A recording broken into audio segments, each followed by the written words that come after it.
Yo, yo. Good afternoon, Wooly. How are you today? Not too bad. How are you? I'm okay. You wearing like a running jacket? Yeah, well, no, it's my fucking little, like, whatever, walking thing. I did my walk just now. I turned off all the heat in my house last night. I was like, it's too warm, and I turned off all the heat in the house. Mm-hmm. And then I woke up this morning and was like, I shouldn't have turned off all the heat in the house. It's not there yet. You still need some, but it is above zero here, so, or, approaching comfortable for the Fahrenheiters. I slept real well though. Mm. I slept real good. So yeah, I did not have a particularly eventful week in media consumption. Mm-hmm. Just like some footnotes, really. Mm-hmm. And there's Some definitely feet touching. a whole lot of a whole lot of uh, gaming announcements going on. So Uh-huh. let's not dally. Bad news for you. I played like a dozen demos off the Steam Next Oh Festival. yeah, okay.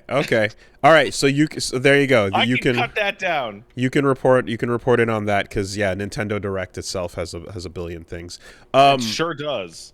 Yeah, well, okay. In terms of just again, my week of media consumption, real simple. Finally got to sit and watch Puss in Boots: The Last Wish. Oh my God, it's so good. Fuck, it's good. It's so good. Like I knew it was gonna be good going in based on the bits that I'd seen, but wow, what a fun movie, man! Damn, just always a pleasant surprise when like as fun as little drops can be with things like Hi-Fi Rush out of nowhere. Right. um and I mean we'll be talking with like Metroid Prime as well.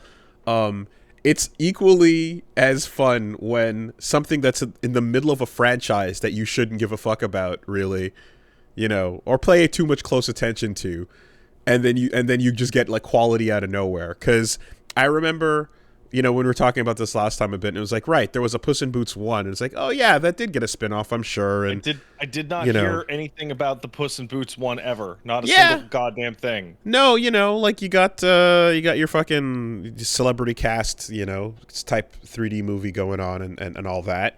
But then when I went to go just go look up that, and I was like, right, what other things were there? And it's like there was a Puss in Boots 2 as well. So I thought this was 2. There was a It's not. there was a what looks to be like a straight to DVD style, like Three Musketeers, like three baby kittens kind of thing. So it's even more like just this could have just been a name on a list of nothing. Mm. It was a show. Okay, yeah, I saw the poster for the first movie, and then I saw this other poster, and it was like three little kittens that were three musketeers, and it's like the Puss in Boots trio, and I was like some other spin-off thing, Netflix show. Okay, yeah. So then you go there, and you're just like, there's no reason that a random Shrek spin-off should be quality, but it is. And when it gets to the action scenes in particular, it's instead of being Spider-Verse the whole way through, it turns on the Spider-Verse. Like we're gonna have something cool. We're gonna have an establishing shot of the action looking a little low frame rate, and then you're gonna know to really pay attention to the upcoming low frame rate scene. Yeah, and you see the just like everything starts moving a little bit more dynamically. The thing he's fighting tends to get a little bit more like, again, just exaggerated in its gestures, a lot more keyframes appearing, a couple of hits have hit stop with explosive color on them, Mm-hmm. and then just the simplicity of things like God, the fucking wolf, man, that fight scene, It's great. just so strong, and just a very simple and Like, not over designed, you know, just a wolf in a fucking gown, got the sickles, and he's got a poncho. I thought it was a poncho. yeah, just a simple drab thing, you know, and then just the shape itself, you know, just pick it up, you know, like, so fucking good, man. But who cares about that shit? It's all about Big Jack Horner, Big the most evil villain to ever exist. I mean, there's no way you can take the line "What a good boy am I" and have someone remotely sane say that to themselves. Like, you're doomed from the jump on that. Yeah, horrible, fucking I was waiting for the reveal that it was going to be a Vincent adult man, like 5 men in a coat type thing. No, he gets even bigger, and he's just that big fucking weirdo, and he's awful. Yeah, Big Jack Horner. It's been a long time since I've seen a character that's like, would you really shoot a puppy? Yeah, in the face. Why are you asking? Like, just so evil. And just in case you didn't get it, like, let's run a whole long bit with Jiminy Cricket. Just to played by fucking Jimmy Stewart for some reason. Played by Dana Carvey doing his fucking Jimmy Stewart impression. You know, or like doing his like it sounds specifically like that, you know. I don't understand. Like, I don't understand the point of making Jiminy Cricket sound like Jimmy Stewart. Jimmy Stewart died like 80 years ago.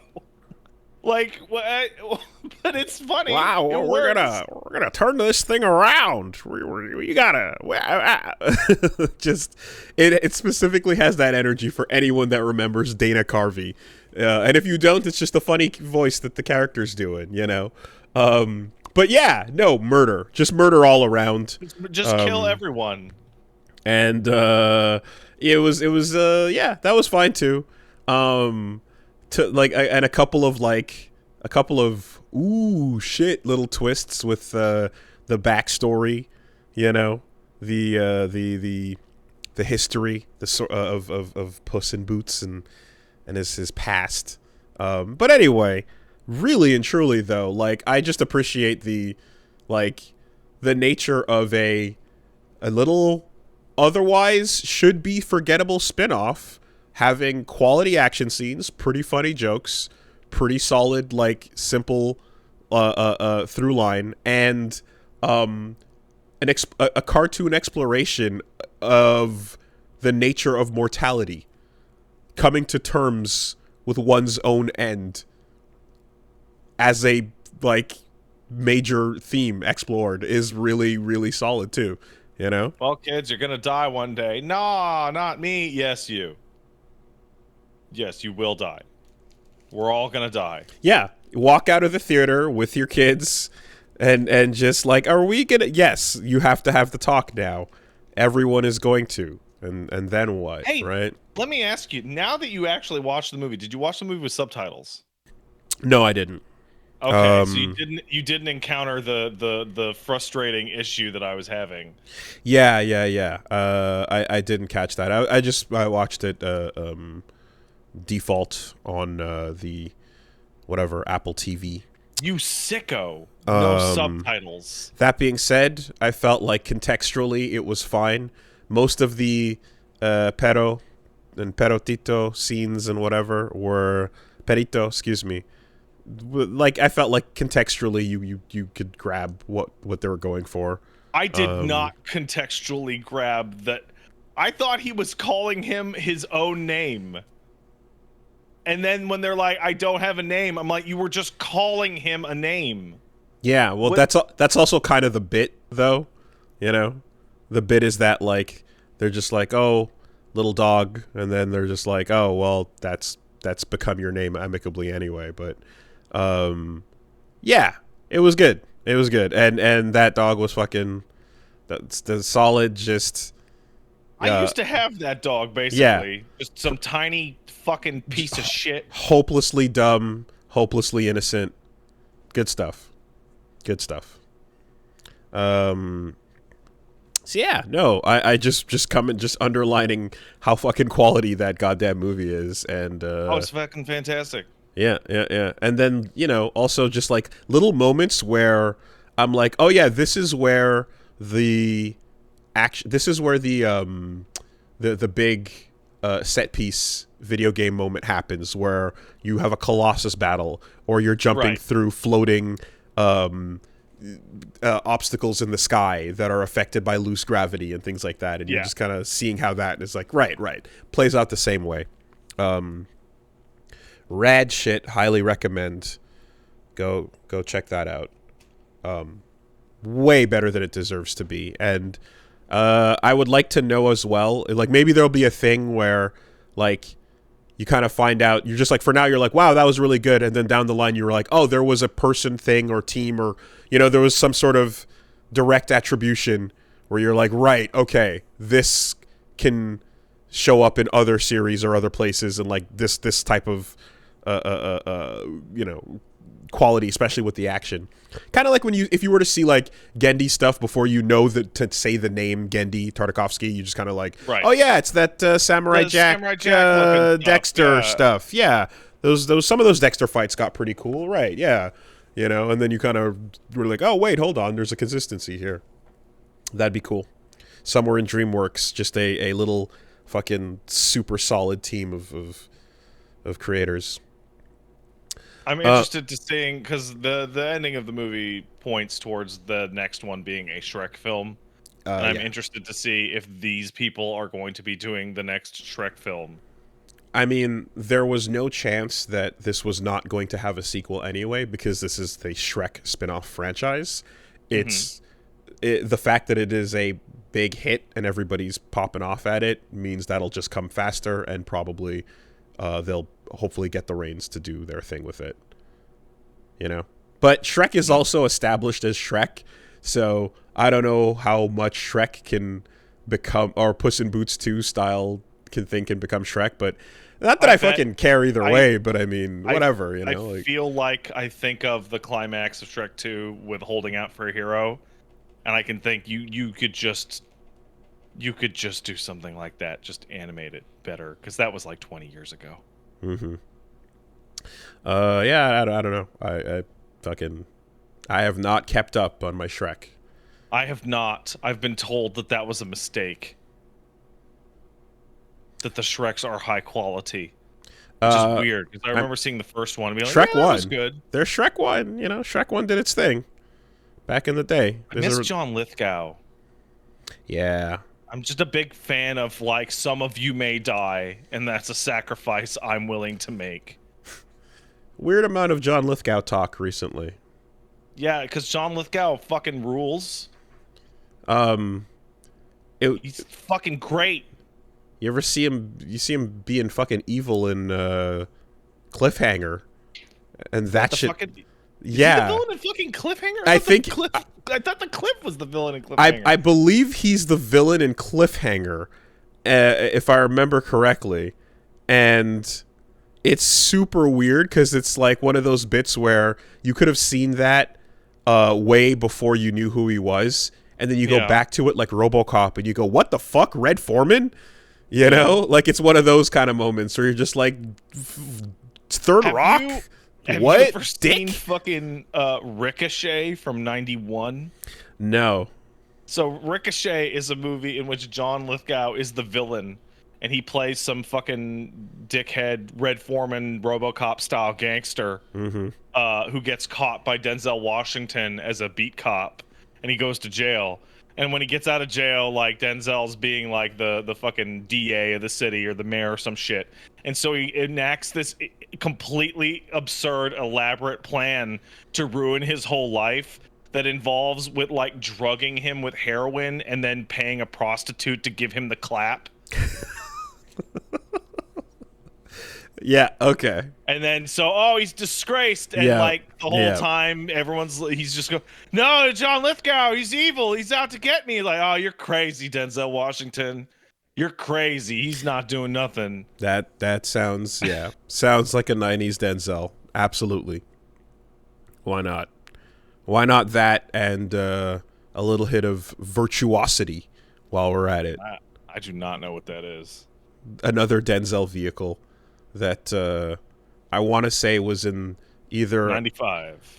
It was within a couple years or maybe the same summer as Johnny Mnemonic, and created. Oh my god! And there was some reality simulation created using personalities of multiple serial killers manages to escape into the real world. And I was like, wait, are we talking about this? Is not Johnny Mnemonic? What's going on here? And it's like, no, it's Virtuosity. And the trailer cut was him pointing the gun at the camera, going game over, and that was it.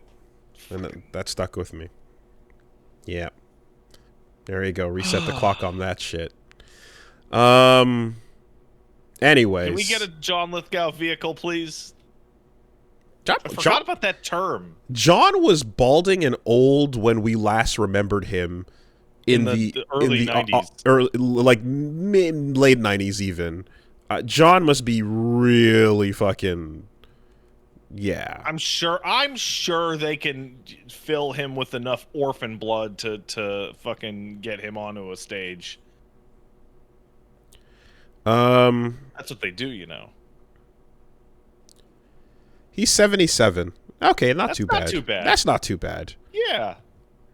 He just looks a million, but fair enough. Well, that's what happens when you lose your fucking hair, Wooly. Yeah. Just add 10 years right on top. And then it becomes static, I suppose. You stop moving. Yeah, kind of. So I got old really, really, really, really fast from like 16 to 25.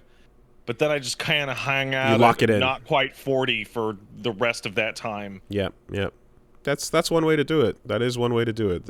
There is some. It's a bad way, and I would not recommend it to anyone. It is tech, though. No one can say that it's not tech.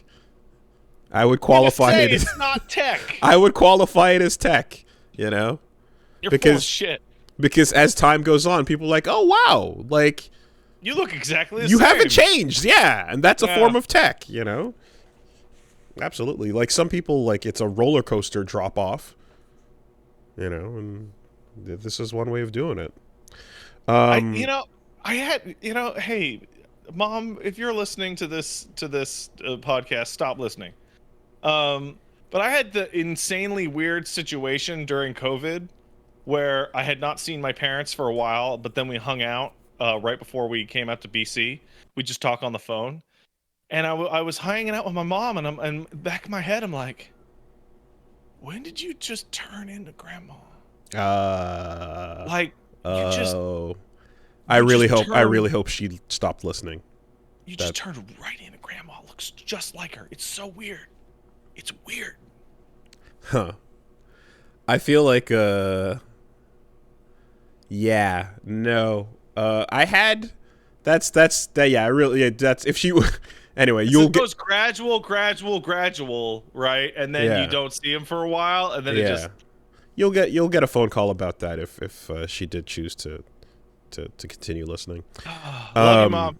Mm-hmm. No, I remember when I visited my mom once, and I saw she just got like a rogue streak in the front out of nowhere. Yeah. And I was like, oh, hey, look at that.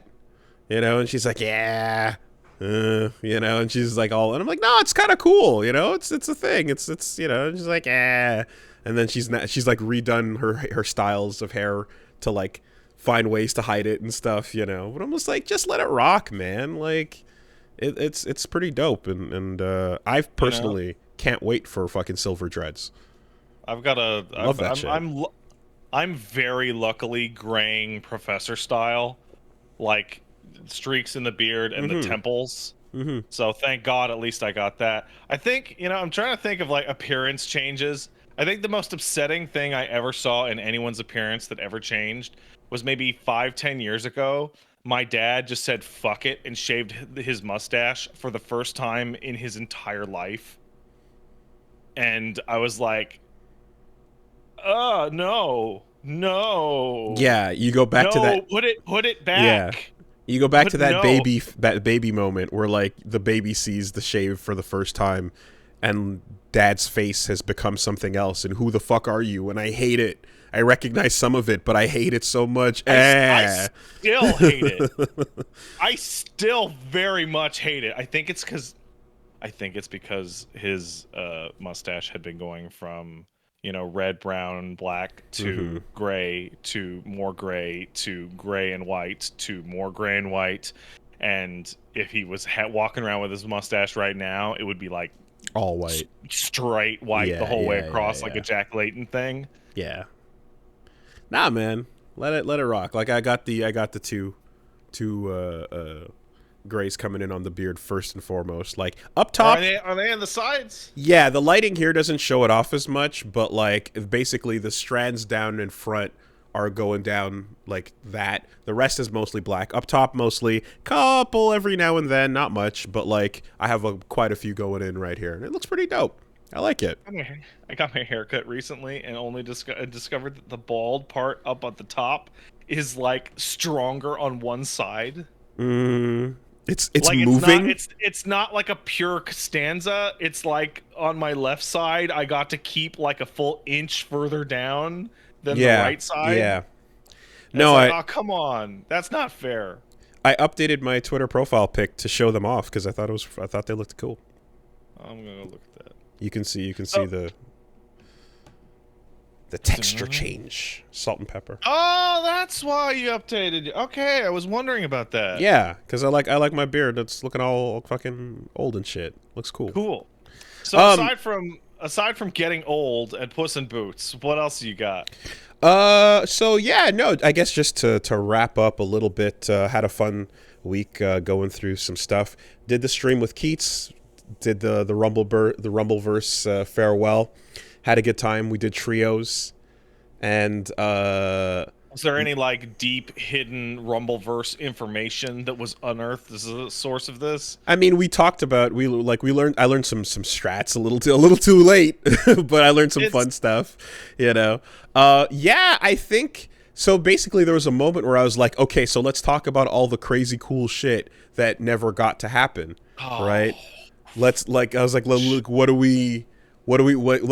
some of the wildest shit that hasn't been implemented, That was in and the pipe. yeah, and dude was just straight up like, he's like, well, currently we're still trying to find a way for you guys to see that stuff in some way, shape, or form. So maybe the less said about it, the better, And I was like, oh shit. I was like, yeah. I was like, okay. So there was an implication was made that like, there might be some efforts being put towards some sort of salvage of the situation and possibly a future where the game can exist, It's just, that's straight up what he said. And I was like, okay, that's exciting. I like the idea that, there might be a path forward. Because, yeah, there definitely were, like, ideas and stuff. Although one of the things that, like, was more concrete in that line was, like, they wanted to implement a Frankensteiner that was, like a jumping dive flip into the animation Right. and the full flip over. But, like, when it was implemented, it was initially, like, it was the best move in the game instantly. Because it was just, like, a lunging grab that, like, was airborne and could clear fences. And, like, there were situations where you could jump over a fence, land on someone, and flip them back over where you were, Well, now's the time to implement it in its completely busted state. Yeah. I mean, anyways, some sort of, like, community edition would be a fun thing, but, like, finding somewhere else or some other way for it to continue to exist would be fucking phenomenal. That'd be a lot of fun for sure. And then I was like, oh yeah, and like, how would you feel about or just, I was just kind of like, would you guys ever, would you have considered like tie-ins if like you could work with like an AEW or WWE and stuff? And you're just like, yeah, of course, like, like that opportunity didn't present itself, but like for sure they would have, implemented like licensed stuff if they could have to do crossover with like a wrestling brand, and that would work too. And then, I asked if there was a story behind the aesthetics. Oh, fucking God, thank you. And, and I was like, yeah, is there anything? You asked it in your way, and Yes. not in my way. Yes, I did, and I was curious, to hear if there was any to the way it was planned and how it came out and so on, and yeah, it turns out, of course, there was, and the idea is that it's actually interesting in that it's similar to, we were discussing how when you're playing FPSs and you can spot people from far away, and fights can take place at that distance and such. So in a game like this, where you have that plus verticality, where you're going to spot someone not only on your level of 100 yards that way or whatever, you're going to be on the top of a skyscraper looking at someone else on a roof over there. And so basically what they wanted to do was have a visual language that was legible, right? That's the words that you apply to these types of things. So it's basically, and this is something that you see with extra exaggerated cartooning, but it's geometric shapes fighting each other that you can't possibly mistake what one shape is for another from a distance, especially, right? Like that rectangle is fighting that upside down triangle, and Right. that sphere is about to come crash into them, And so the profiles of the characters, just from every angle and basically from wherever you're seeing them, need to be unconfusable, recognizable shapes, and that's kind of what became the underlining thing. I'm thinking about that, and they run into a problem with that. So, how Overwatch talks a lot about, or at least they used to, about silhouettes from a distance. Like Reinhardt has to have the really not just Overwatch, character designers. Yeah, tons of stuff. But I'll use Overwatch because it's what popped in my head first. And no matter what skin you throw on Reinhardt, he still has to maintain his basic shape, right? And then they added more and more and more skins, and that became a mess. With Rumbleverse, they were doing the skin stuff right away, and it's some of those were fairly obscuring. The full body Chicken Man outfit, did a pretty decent job obscuring that original silhouette. But I don't know how they would be able to solve that by because Team Fortress, for example, right? It gets to sidestep that problem because the soldier is the soldier is the soldier. The only difference is whether or not they're red or blue. But no, it does. One thing that I did notice a lot, and I mean, to the detriment in some cases, was that you couldn't really make the shape go away more than the outfit, because if you put that chicken suit on and you use the short orb guy, you would be an orb with a chicken head. Right? Yeah. If you put it on the big girl that I was using, you would be a buff triangle, or should I say rectangular prism with a chicken head. And then the small sized person was the small girl, which was kind of a more human in proportion, as opposed to the really thin pole, right? So you would see the body adhere to the shape of the character really aggressively, more than the helmet or other little trimmings would, in a way. And now that I hear the explanation, it's oh, okay, I see how that applies, and I see what they're going for. It just, unfortunately, I felt it makes a sacrifice as to do you feel cool when you're using that, / do you enjoy how you feel from your point of view.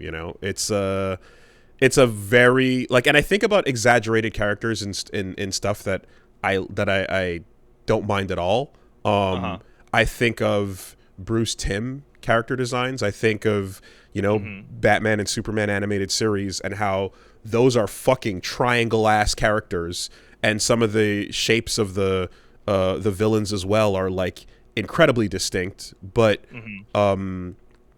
But admittedly, if you're gonna Poison Ivy and Harley Quinn standing next to each other, if not for the things like her hair, or rather her Harley outfit, they'd kind of blend together a bit more, but still, Killer Croc is Killer Croc.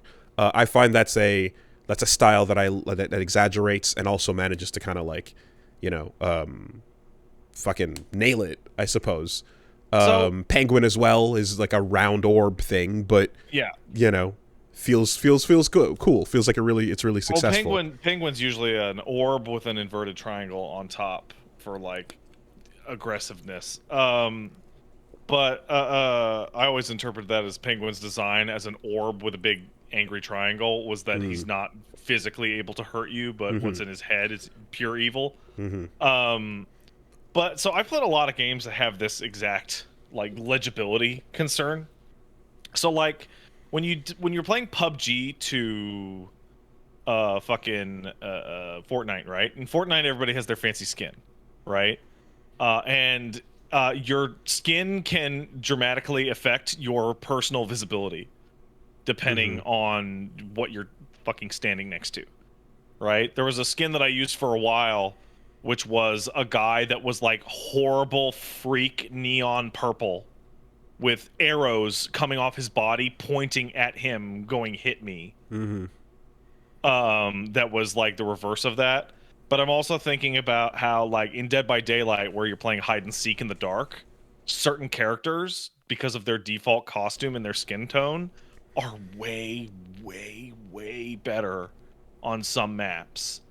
Like, there was one of the default characters, Claudette, is a black woman, and her clothes is, like, kind of tan. But if you unlock her prestige, she gets all blood covered, and you put her in a corner, and she just disappears. Like the character model is bordering on invisible. And so what a horrible problem that actually was, because then you had different characters where like they're wearing like a white coat and you're like, well, everybody can see that fucking guy. So the thing I wanted to make sure to state, because what you're talking about is exactly it. It's that with these types of like examples I can give, context always matters. And the thing about a video game and a video game character design is that you have to, again, it depends on the game. So not every game is going to call for you to see the character from a super far distance or in darkness with no lighting, silhouette only, like Dead by Daylight might.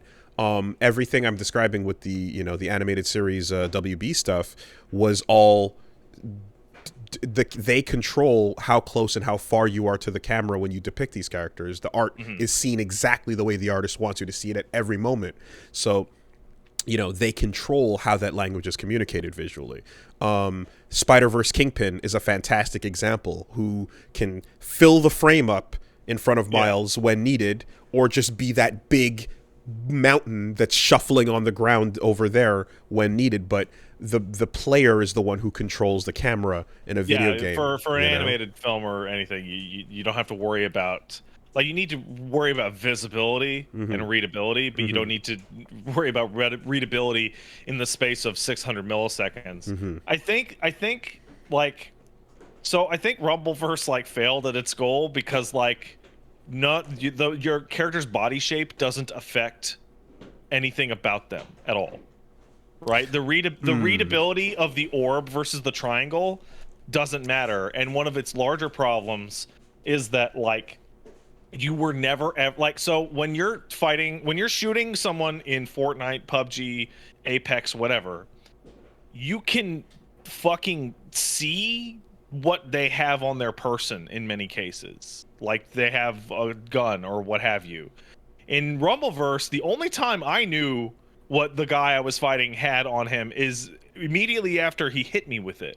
Yeah, so two things though. I would not say that it failed at its goal, because I think its goal was to communicate the shapes the particular shapes. I think it succeeded in doing that, because it is true, from a distance you can always tell what the shapes are that are fighting, and you're not going to get mixed up with the unless they're similar types of character.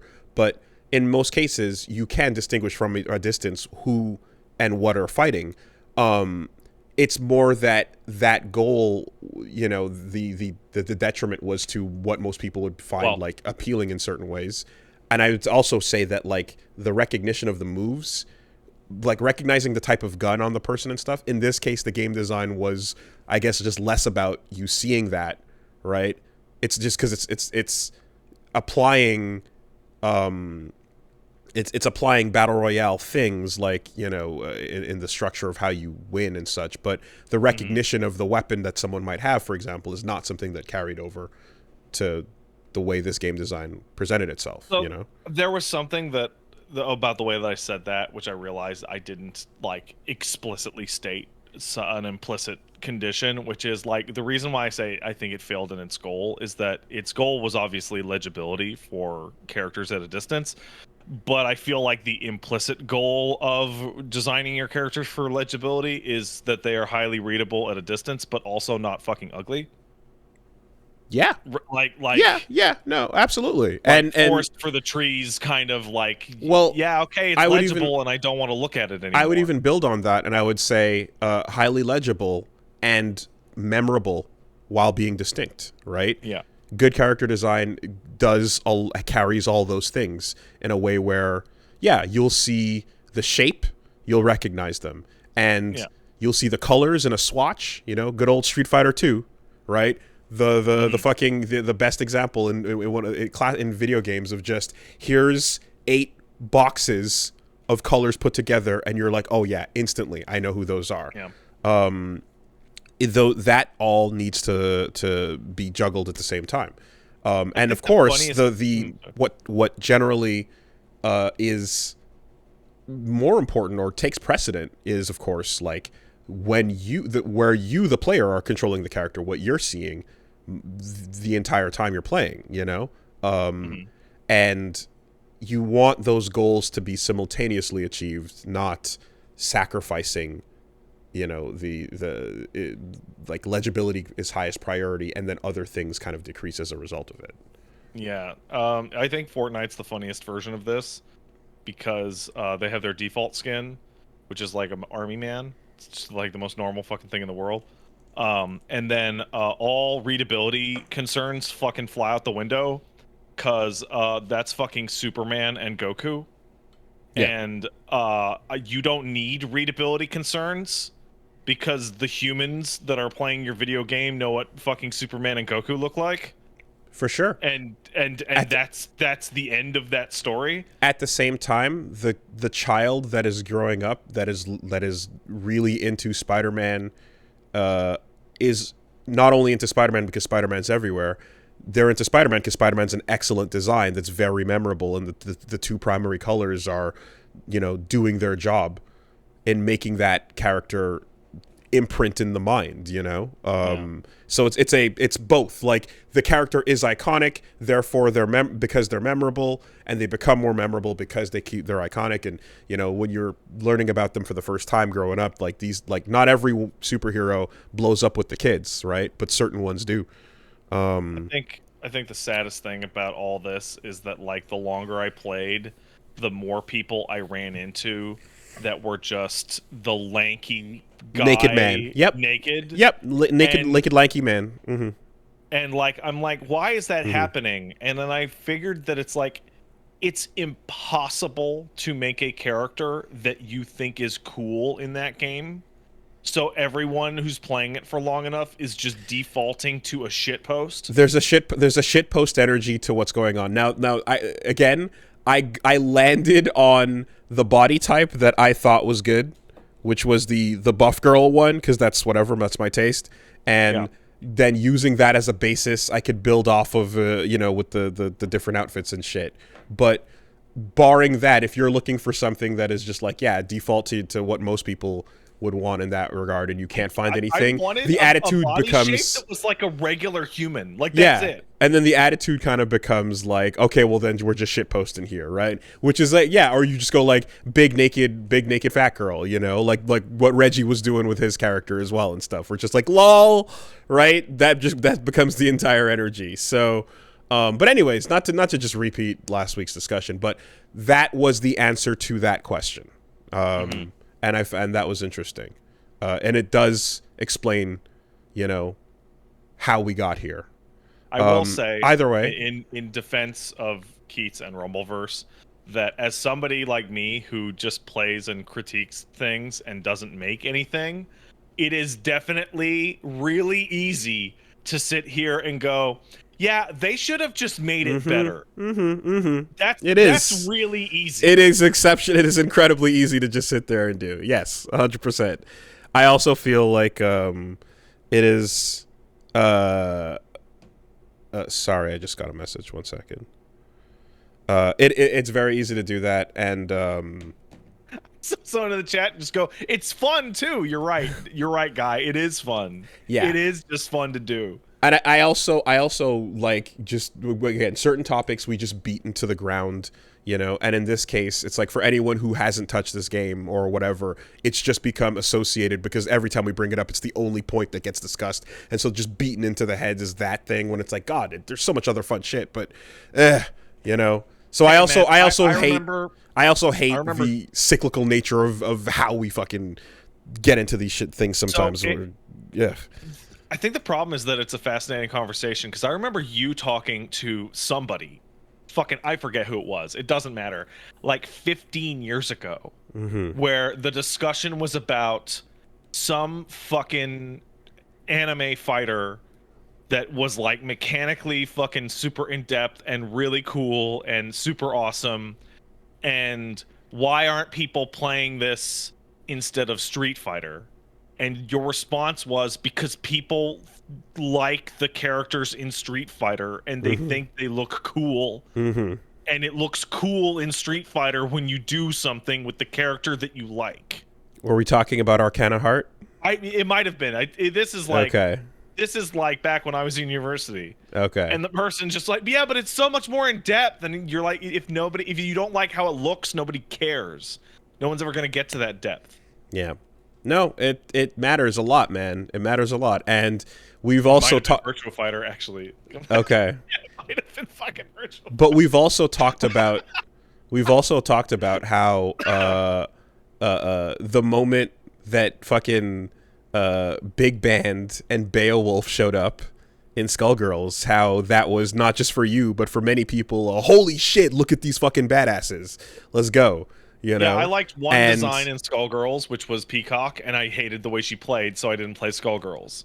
I like much of the Art Deco aesthetics in Skullgirls. I fucking, especially for like a fighting game that just never does that type of thing, I thought that shit was rad. But it is very, like, it's hitting a niche, and for a lot of people, you're either in or out on cartoon Art Deco, you know? But yeah, when you're going for broad appeal, right? This is where the Overwatch school of character design, or anything really like modern team shooter type of, you know, thing, where you're just like, okay, like, let's create a gallery of Pixar characters, and then let's start applying One Piece style exaggerations to them, you know, to create some distinct mixtures of all of the above. I can, you know what? Here's an interesting place we can go with this, because instead of just going over it again, in some of this discussion, I came across the art of Nidhogg 2, right? Now, here's the thing. I had never went to see the concept art and like what the goal was, right? I just saw what the game was, right? The concept art and the style that the artist usually goes for is this kind of crazy, wild, consistent thing that makes sense in its own world, in its own way, right? When you look at some of the portfolio of the artist and like how that style like works in a lot of the pieces they did, I go, oh fuck, I see what you were going for, right?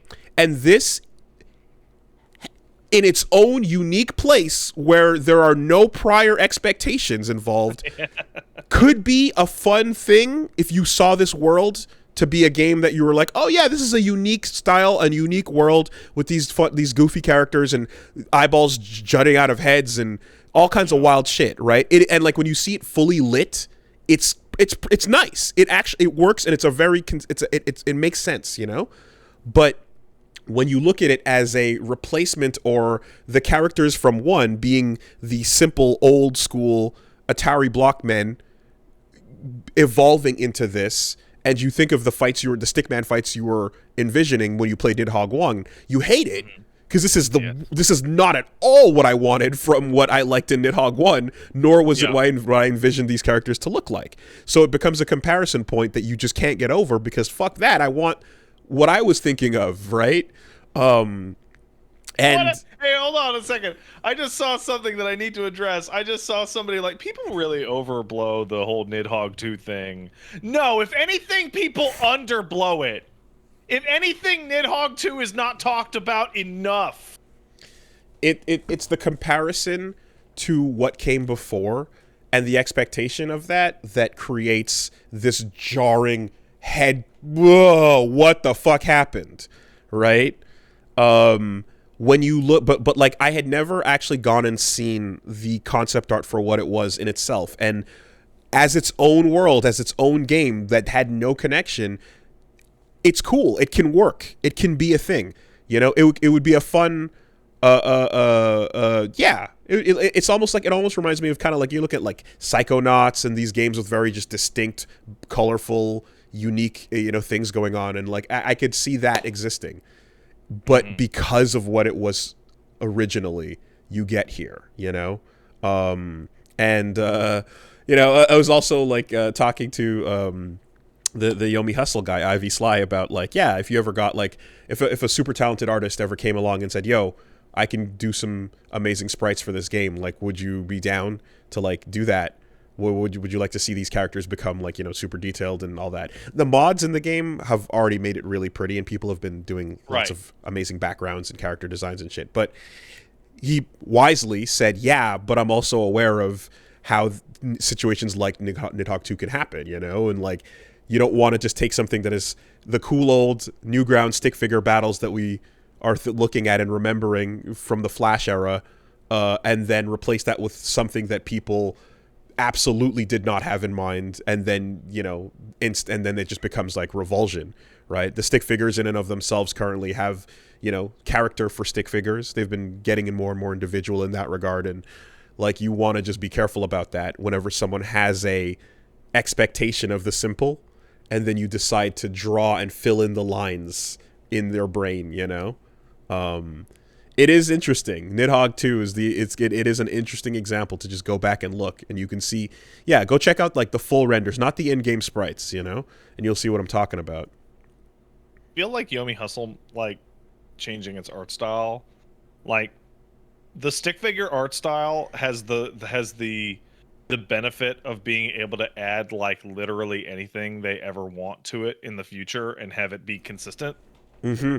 What's awesome though, and this is where you can see the consensus almost amongst everyone playing it, and how we see the features and how we see the aesthetics.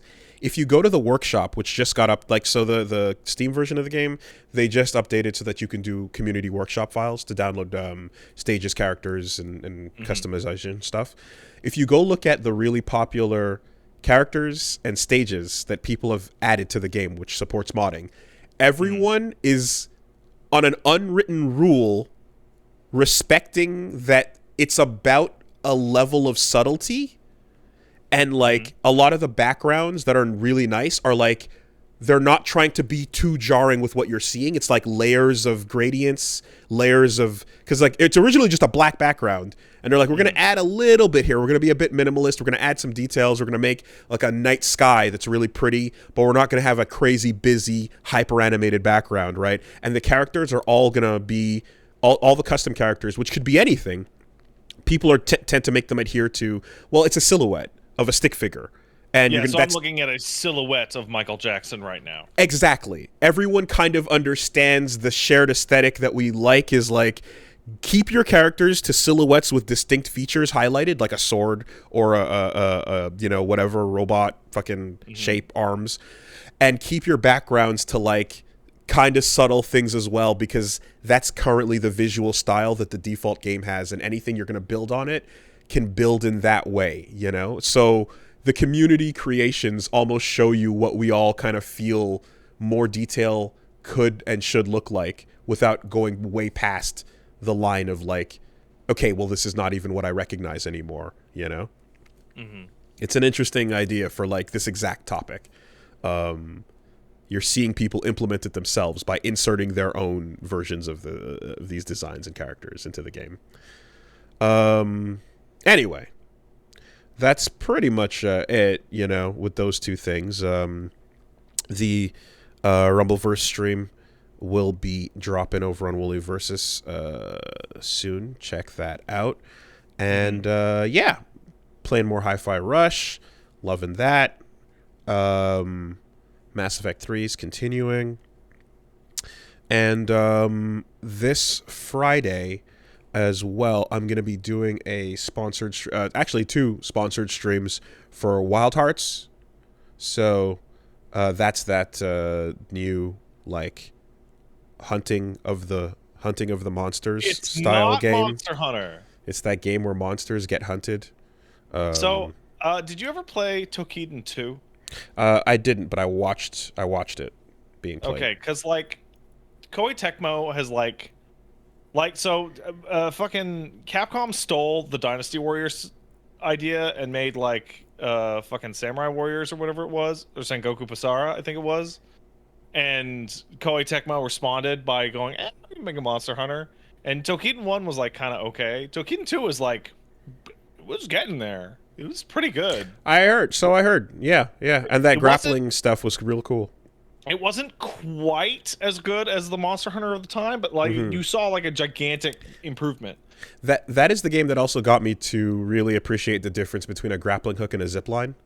Yeah, it's very different. They're not the same thing. Yeah.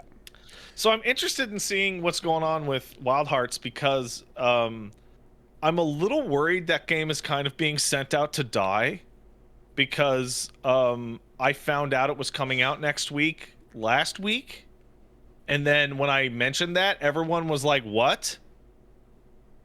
It is? Is it? I don't know, but so I will be. It all rests on you. It's and all on me. Your sponsored stream. And my sponsored stream, plural, because it's gonna be a weird one, right? But there will be 2 streams in the same day, so there will. I just saw somebody say Wild Hearts is out next week. No, it's out in like 3 days. Yeah, some people started taking a look at it. I believe embargo was up. But I'm scheduled to take a look and stream it on Friday. And so that's what I'm going to do. You said there was going to be 2. Yes. I would have preferred if it was simply 1 normal stream. But yeah, I bet. That will not be the case. So instead, I'll be doing a stream at 2 p.m. And then I'll be doing another stream at 6 p.m. What's the difference?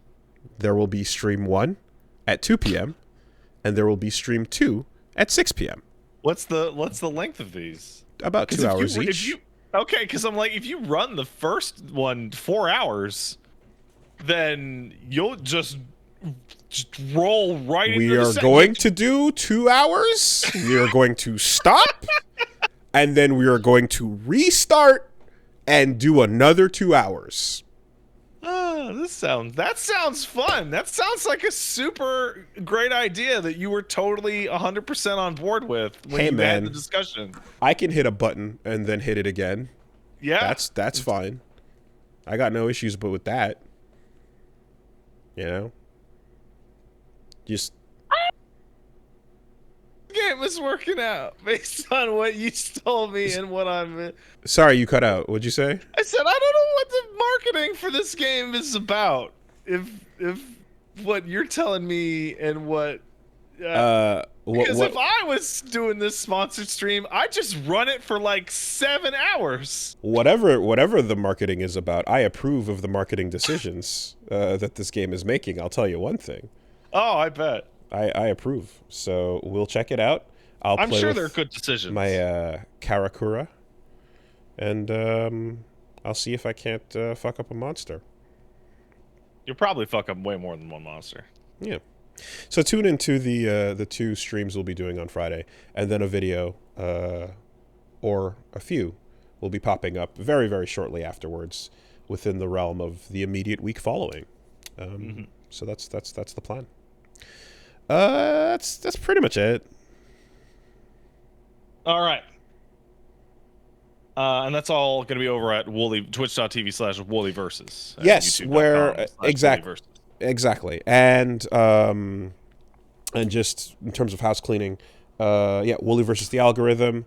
the latest Wooly versus Whatever is out. Long, long slop. Go check that out. And we got some other shorts coming your way. And Gone in 60 Seconds as well, popping over on the main channel. Please click and behold and ask no questions. Simply watch. What's going on with you? Okay, so you know how we're doing Page May Cry, or Page May Cry HD, or whatever you want to call the series? Mm-hmm. Page beat DMC 1 a few weeks ago, so we moved on to DMC 2 under the condition that Eject at any point. You can just stop at any point. The eject clause. So we did a whole stream of DMC 2, and the woman walked away and go, it's not that bad. There's stuff in it. So fuck. The DMC 2 playthrough is finally happening. Yeah, I mean, you know Paige well enough to know that her tolerance for trash is out of this world. Yeah, there's also the part where, like, you know, you're a super fan and the opinions have been formed over the course of decades, and you're going back and you're introducing it to someone who's getting into the gameplay of this genre as a new thing. So the comparisons between Mustard and Dijon might not be as highly tuned there's a lot, as you might think. There's a lot going on, and it really has exemplified the damage that hype can do to your mind. So Paige played and beat DMC 1, which ends like shit, right? And rolls right into DMC 2 like 4 days later, right? What expectations does she have? Kind of none.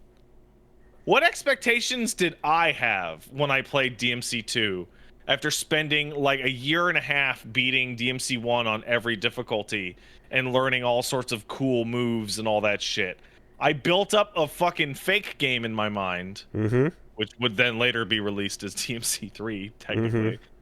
And then I got DMC 2 and was like, really? what the hell is this? Why is it like this? This You is built bad. up DMC 3 in your head? Kinda. That's how it kind of feels. Oh, there'll be so many more moves. Are you? Yeah. Okay. All right. No, fine. not in specifics, but in context. And so as we're going through it, she's like, aha, the demon tanks are silly. And then I leave the room to take the dog out, and I come back, and she's using auto fire next to the tank to kill it with the gun while she's doing, like, woke up to justice katas in front of the camera. And I'm like, yeah, no, I'm stuck here. We're doing the whole thing for sure. That's about right. That's about right. All right. Well, hey, I will say, adding a turbo button to shooting the gun in that game, dramatic improvement. You can do dramatic improvement. Sure, you can do a deep dive on Lucia's kit, then. Nah, because I can't really recall much about it. Apparently, someone made a DMC2 definitive edition. I'm sure they did. There's some sort of like fan mod that like is out there that like adjusted gun damage and changed a couple other things. Well, the problem with gun damage is that like half of all enemies in the game are flying. Like that's the like going back to it and like re-examining what's going on. It's like the guns aren't actually that much stronger. They're not like they're actually weaker than DMC 1's guns, like in terms of damage per second. But it is giving you like 30 to 50% of every encounter is enemies flying in the fucking sky. So like you have to shoot them. Yeah. I think at the time prior to Dante's Awakening, anyone who played and liked Devil May Cry 1 was probably just expecting like a lost levels for Devil May Cry 2. Just take what we got, maybe, drop them in a new location, couple new bosses, do something, and like another boss that was like Nello Angelo, because those were fucking sick. you know, Yeah. and that's it. Like, yeah. So I'm stuck doing that. I also went and played like a dozen demos off the Steam Next festival, which I don't get the concept of that festival because the demos go away tomorrow. Like it's stuff that you can wish list in, you can play it and you can wish list it, but the demos will mostly leave tomorrow, the vast majority of them. And I'm like, I don't know why you do that. I think it's just a kind of like a wish list promotion. Wait, are they gone now? Really? Huh. If so, that's stupid. Regardless, I played a bunch of them. And then I wrote down a list. Oh, I guess they're gone now. I played a bunch of them, and I listed down the ones that are worth talking about. Mm-hmm. Because, boy, there were a bunch that Cool. were not worth talking about. So, first of all, Wooly, have you heard of Dark and Darker? No. Okay, so you should probably go and look at Dark and Darker, because what we're seeing with Dark and Darker is a new breakout hit like PUBG being incorporated into multiple different genres, and that is the Tarkov-like. Are you familiar with Escape from Tarkov? A Tarkov-like. Okay, hold on. I'm pulling this all up. Yeah, you're gonna wanna look up Escape from Tarkov, Tarkov. Mm-hmm. So Escape from Tarkov is a modern military battle royale game. Sure. That's all hyper realistic and shoot the gun, peek around the corner, etc. That's some real looking guns.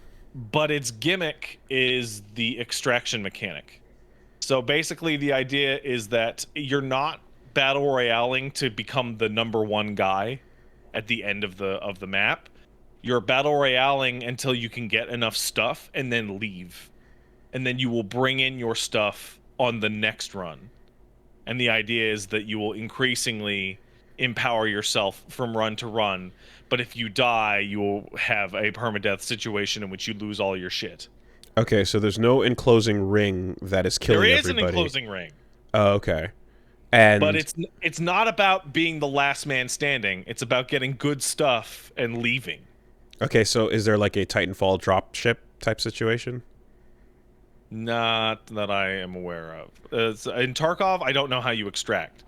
In Dark and Darker, you walk out of a goddamn portal. Okay. People are calling it extraction or extraction game or extraction shooter. Okay.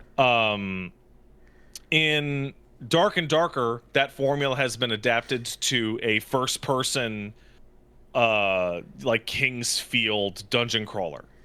I see. So you're loading in with, honestly, Wooly, you know what it fucking looks like?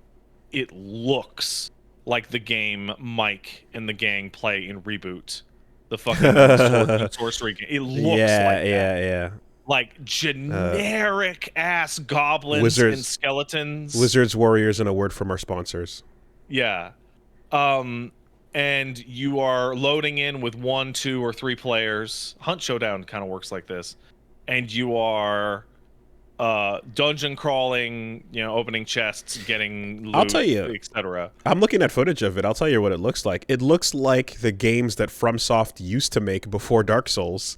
Yeah, it looks like Kingsfield. Yeah, it looks like Kingsfield, except I'm seeing like co-op looking multiplayer things happening. Yeah. At the same time. So you're going in possibly in co-op, possibly by yourself, and you are dungeon crawling along with other people who are also in there, who are free to their own designs, who will try and steal your shit or not until you are able to extract from it. I totally get the appeal. Like it's like a really interesting dungeon crawl, and the idea of other dungeon crawlers are out there as hostile entities is cool.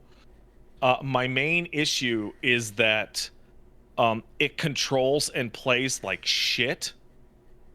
Like swinging your sword in that game is like sub Oblivion levels of feeling control.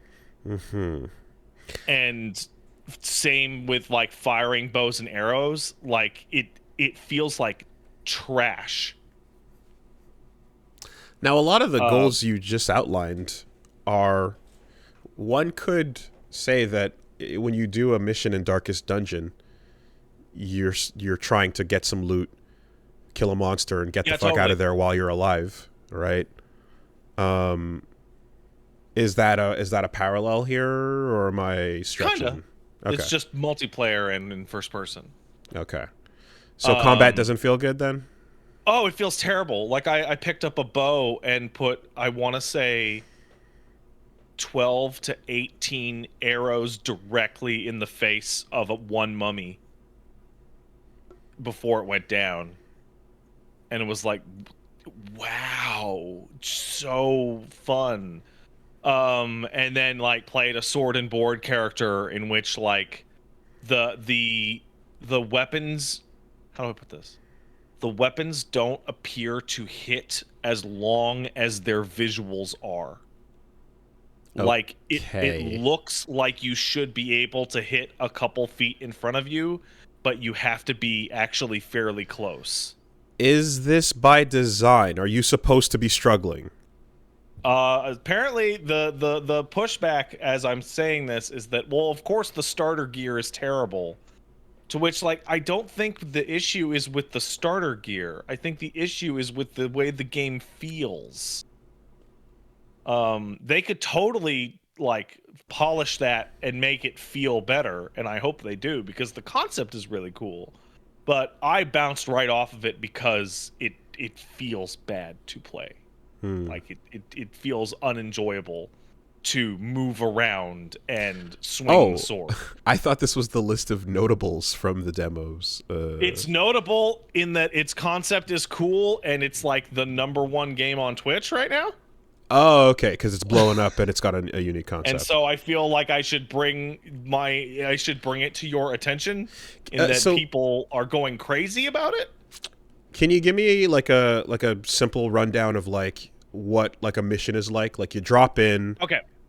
You spawn in, dark and darker. You spawn in and you check the room that you're in, see if it has any gear in it, and equip it if you can.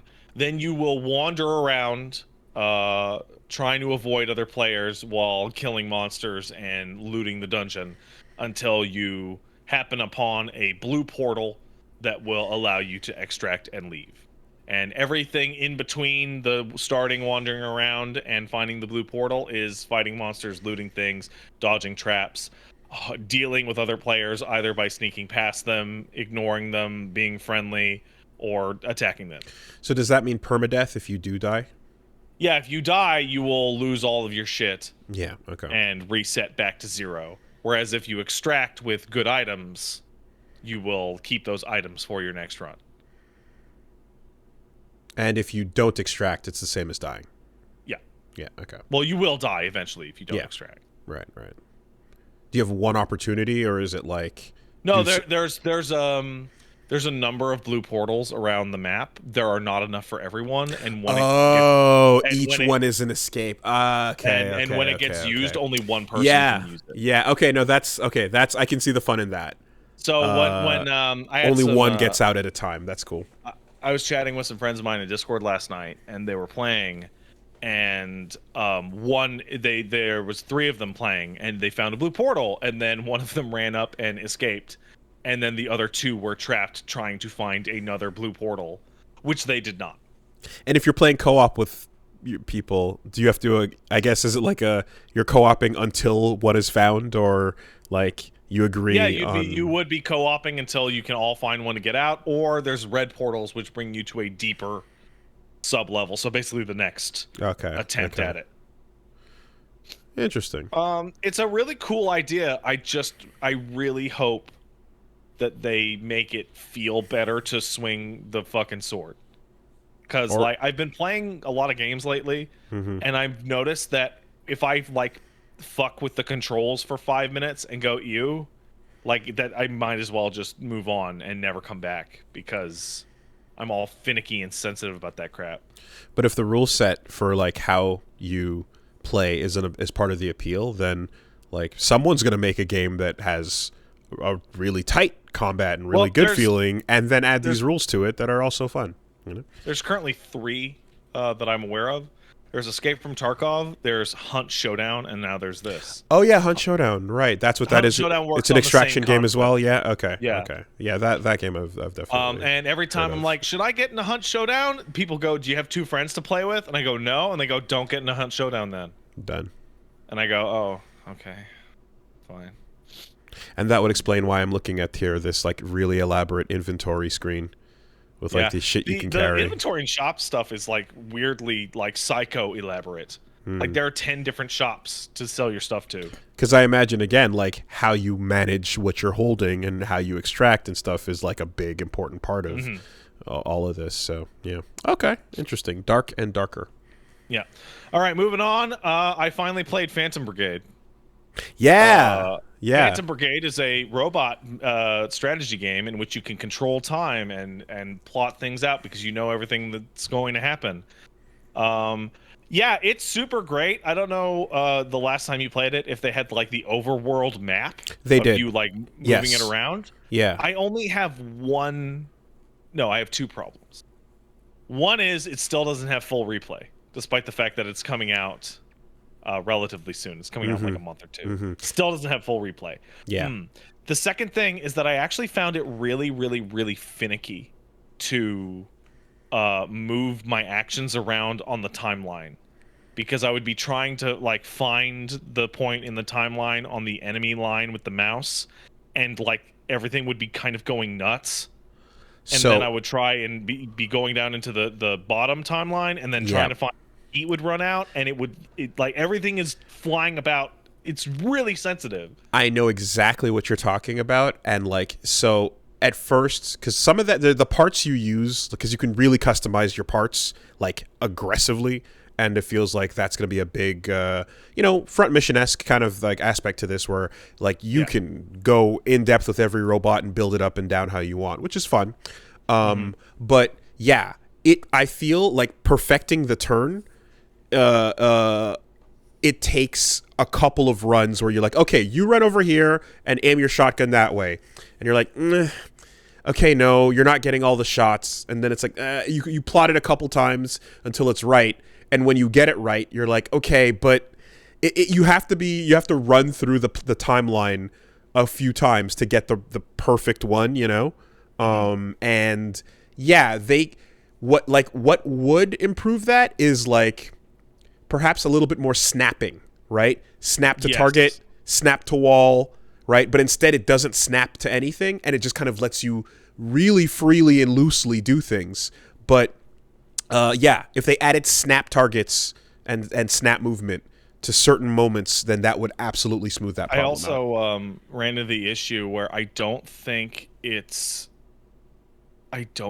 clear enough when and how much you're going to overheat, because I ran a couple turns in which all my robots just exploded and burst into flame. And I'm like, why is that happening? And then I look down and like there's a little fucking thing going, like little shaded lines that go overheat, and I'm like, oh, okay, when can I shoot and then it won't overheat? And then I'm having to like scroll it while looking at the overheat bar, but it's not telling me how much the weapon will overheat when I shoot it until I do it. Okay. And while I'm doing that and I'm trying to figure out the distances, the enemy is it's really finicky. I want more snapping. I want a line on the timeline that says at this point your heat will be at 0. So yeah, the heat is the heat. So it's been a while, but the last time I played it as well, like that's the managing. That's the game part, is like make your actions efficient, get better at that, and then of course get better parts which have better heat efficiency. You know, but I don't mind that as much because it's like I realize that like doing a better turn, taking a better turn by playing around with my shit is like, again, that's the gameplay. But yeah, absolutely, just snapping to targets, snapping to points, and stuff, and then yeah, of course the replay. Which, I mean, we've talked about this every time there's been a game that you play turn by turn. It came up with fights in tight spaces as well. There's a replay, but you still see the steps and movements. It's not like a full movie type of thing. The only thing that actually plays it top to bottom like a full cool sequence is Yomi Hustle, right? Right. But yeah, Phantom Brigade though, same idea, and it actually kind of what it does show me is like I love that concept of like a cinematic combat scene, be it through robots, kung fu, melee, whatever, any type of thing, where you control the moment-to-moment action and you can make it dynamic and do cool things, you know?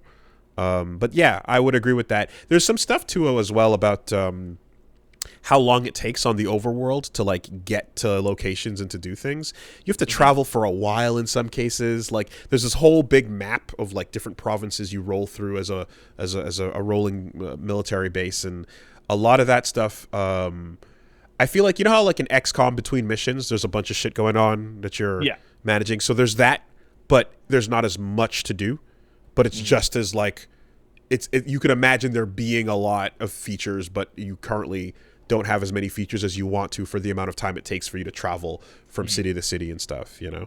But that's Phantom Brigade. Still really cool. The proof of concept works, and it is fun. But yeah, those are the touches for sure. I agree with that. Unique ass fucking style of gameplay though. Like I've never played anything like it. Yeah, I feel like changing the finickiness of the mouse and telling me how much heat a weapon makes when it fires. Like it'll show me on the timeline when I mouse over it, but like I want a number. Like I want, hey, this when I hit the attack button, minus two. I want minus 20 heat or whatever the fuck. Yeah. Otherwise though, super cool. I also played Tape to Tape. Had you seen this at all? I think I heard that name. Let me take a look. So Tape to Tape is a and when I was streaming it, the dev showed up to chat about it. Tape to Tape is a hockey roguelike based off of NHLPA 96. Okay, no, I've never seen this. Huh. The last good batch of hockey games to ever come out being NHL 93, 94, 95, and 96. Oh my god, you're picking roguelike skill cards in the hockey game. So you are playing NHL 96 hockey games, and it really feels like a really good like clone of NHL 96. And while you are doing that, your team is getting abilities, and your team members are getting abilities. So it runs. So you have your regular stats: shooting accuracy, check, potential, stamina, etc. But on top of that, you're getting abilities on your guys like hit the Y button, and you will slap shot the puck directly into the face of the defender. Nice, which will knock them to the floor. Hit the Throw ice. Your stick. I was able to. Well, my big upgrade when I started my run was that I bribed the ref to check people on the other team. So for the entire run that I was playing of like 6 games, the ref was constantly running over and knocking over the defenders while they had the puck. Yeah. And it plays like it's called Tape to Tape. Not enough sports games in this that have that like sports plus thuggery bit going on. Obviously, NFL Blitz is the classic. Back in the day, there was arch rivals on the NES, and there was Hit the Ice, which is the like hockey game where like fighting is encouraged and a part of the whole bit. Yeah. I'm seeing here as well. Traveling the minimap with a Zamboni machine, and then traveling the minimap with a Zamboni machine, and you have an eldritch like forged blacksmith, with the fucking Jason mask on. Somebody asked in the chat, and it's a great question. What does Tape to Tape mean? Tape to Tape is the face-off, and it is when the two captains have their sticks like kind of clanging together for the face-off because there's tape wrapped around the stick. Which is Tape to Tape.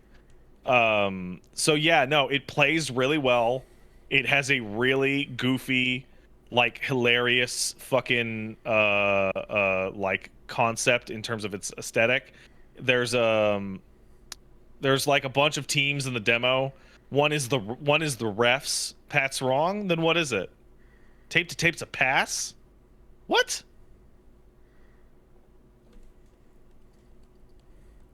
I disagree with that.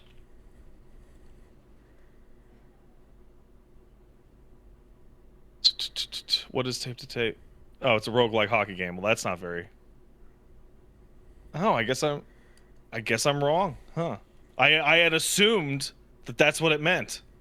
I guess it's a pass. A crisp on the money pass from one teammate to another. That doesn't make any sense. I guess it's from the tape on the stick to the tape on the stick. Yeah, that's what I thought. Tape on the stick to the tape on the stick when you're in the face-off, but I guess it's on the pass. In the form of a pass. I'm bugging the fuck out real hard because, you know, we all got our blind spots, but I have never even heard of the existence of NHL Hits. NHL Hits. There was a Blitz-style hockey game for the GameCube and PlayStation 2 called NHL Hits. I've never even heard of this. I've never seen the box art. I've never heard anyone mention it. I have literally never witnessed this game. Yeah, I don't think I ever saw it myself because I didn't have a GameCube. There were no IGN pages or GameSpot pages that I saw on the internet about it. I never saw it. This looks very similar in a video rental store at Microplay or Videotron. This game completely evaded my entire existence, and I'm kind of like, what the fuck is happening right now? Was there an arcade machine for it? It's a Midway game. There must have been at some point. That's why. So there's all these fake teams like the refs and the basically all these goofball fake teams, and then Chicago. And you're playing as not the Blackhawks. Sure. In red and black. Yeah, no, tape to tape's great. I had a blast playing it. It's awesome. Let's see. Moving on. I played a pair of PS1 emulating survival horror games. One's called Heartworm. It's okay. It looks like Resident Evil 1. Like it looks like aggressively in the PS1 aesthetic. Go on, BRB. Yeah, it's okay. It's sad piano and a lady talking about how she has to go to a haunted house, and then there's a bunch of like PS1 monsters that chase after you. It's okay. I'd have to see more of it. You have a camera in which you would take photos of people in order to as your primary weapon. The demo's a little strange. It's called Heartworm. The demo's a little strange in that when you go up to like a item box, it tells you would be able to use this if not for it being a demo. And I was unable to find anywhere to save the game, so I did not get very far, but it's okay. It's something to watch. I also played a much, much worse Resident Evil send-up called Echoes of the Living, in which Echoes of the Living is desperate to be a Resident Evil game, and it looks like a modern Unreal Engine game with pre-rendered backgrounds, and it controls like complete trash. Like it wants to do tank controls, but it's some of the worst tank controls I've ever played. And is just constantly like stealing full room layouts from older Resident Evil games like Resident Evil 1 and 3. It's bad. Echoes of the Living is very bad. So someone in the chat says it controls like RE. No, it does not control like RE. It controls like really, really bad tank controls. Now, to those of you who don't like any tank controls, I can absolutely understand the difference. But good tank controls have a like certain speed when you run, and they have a certain good turning radius. so that you actually feel like in control of your character at all times. This game has tank controls that feel slippery, which is awful. Like, it feels worse than like Resident Evil 1 to control. It's very, yeah. Lost Echoes is Lost Echoes isn't one I played. Echoes of the Living is another game that's like, I want to make an independent Resident Evil game, and I made a really, really bad Resident Evil game clone. Like, there are like a dozen of these. Yeah, these angles and shots and stuff really just look like RE2 make style, or not even, or rather, whatever, GameCube RE make, but if it were Raccoon City locations. Like, so far, the only game that I have played that is like a good Resident Evil clone is Tormented Souls. And that is like far and away the best one. Oh, there was another one. It was a first-person shooter. I can't remember the name of it though. People in the chat, are any of them as good as Signalis? No way. Are you crazy? Are you fucking nuts? Signalis is one of the best games I've ever played in my life. Yeah, have you been catching some of the pushback? Because there's some people that, people are starting to get in that space where they're like, I'm sick of people talking about how good Signalis is. Yeah, well, get ready. Yeah, be sick of it. Yeah, I've started catching some wins ready. of that. How do you know? The other someone's a Signalis fan. They'll tell you. The other Resident Evil clone that was good was Nightmare of Decay. It was a first-person Resident Evil 1 send-up, and it was pretty good. Let's see, what else we got on here? I played the System Shock remake demo. I do not have a lot of experience with System Shock 1, and I dabbled in System Shock 2. Wooly, have you ever looked at System Shock 1 or 2? Yeah, because I was considering taking a look at it, because I want to know, and I want to experience Shodan. Okay, so the deal with that is that System Shock 2, which is the one that everybody really goes crazy about, is a seminal classic. It is the popular birth of the immersive sim. It is an incredible, amazing game that is unplayably old. Like, the convenience and like design improvements from the past 20 years are so enormous that playing System Shock 1 and 2 in the modern era is just like constant. Why is it got to be like this? Why is it got to control like this? Why does it look like this? So they're remaking System Shock 1, and looks gorgeous. Yeah, it looks great. I was able to play it with a controller. But even if I wasn't able to play it with a controller, like, it has a modern inventory, it has a modern, codex. Mm-hmm. It's just as easy to get insanely lost. But the graphics of the System Shock 1 remake are fascinating because they don't look like a game from 2023. The System Shock 1 remake, like, you'll walk up to items and they look really pixelated. And what they look like is that this is a game from 2004 that you ported into a new engine and got a texture pack for. Do you understand the really hyper specific aesthetic I'm describing? I understand what you're saying in that, like, it's like when the game from 20 years ago is in 4K and is crisp as fuck, and the frame rate is amazing. But I'm looking at the trailer, and the trailer just looks really good. But like, what I'm perhaps seeing is like, okay, there's an area where in the trailer where they're walking around in an environment where the wall textures look like sharp versions of something that used to be a flat square fucking JPEG. You know what I mean? And then there was with little like embossed basic squares around the edge of it. Like a Wolfenstein 3D texture, brought to life. It looks like the objects in the 3D world are from that time and era because that's exactly what they are. Yeah, but it works though. It looks good though. It looks like a Morrowind graphics pack in the Skyrim engine.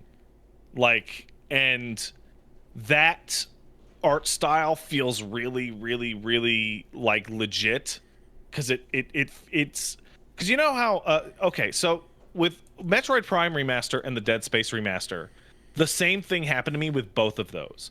In the Nintendo Direct, we'll talk about it later, they showed up, hey, there's going to be Metroid Prime Remaster. And I'm like, that's fucking stupid. That doesn't even look any different. It looks exactly the same. Why are they doing this again? $40? What a ripoff. Only to be shown later, yeah, no, I'm remembering Metroid Prime super wrong. Yeah. And Metroid Prime 1 actually looks like dog shit compared to the new remaster. Okay. And the same thing happened to me with Dead Space. God. The pat filter is just on and off. There is no other way to experience the world. Metroid Prime is dog shit until like this one's great. But back God. Anyway, all right. Anyways, no, okay. I didn't say Metroid Prime 1 is dog shit. No. Metroid Prime 1 looked excellent at the time. It looked amazing, and the dripping of the water down the visors freaked me the fuck out. Like, I remember that, and like I'm looking at that within that era as like, yeah, that shit was really cool. There's like, I don't look back on that and think I don't think, oh, that looks like shit now. Like I feel like no, that worked really well. I say it looks like shit in comparison to the new remaster, which looks quite nice. Okay. Like it's right. Yes. When I look at the System Shock, fine. When I look at the System Shock remake, a game that I have no relation to, like I never played System Shock, I am imagining that what it's doing is something similar in that it is portraying itself as if this is the System Shock 1 that existed in your head from 15, 20 years ago. Yeah. Okay.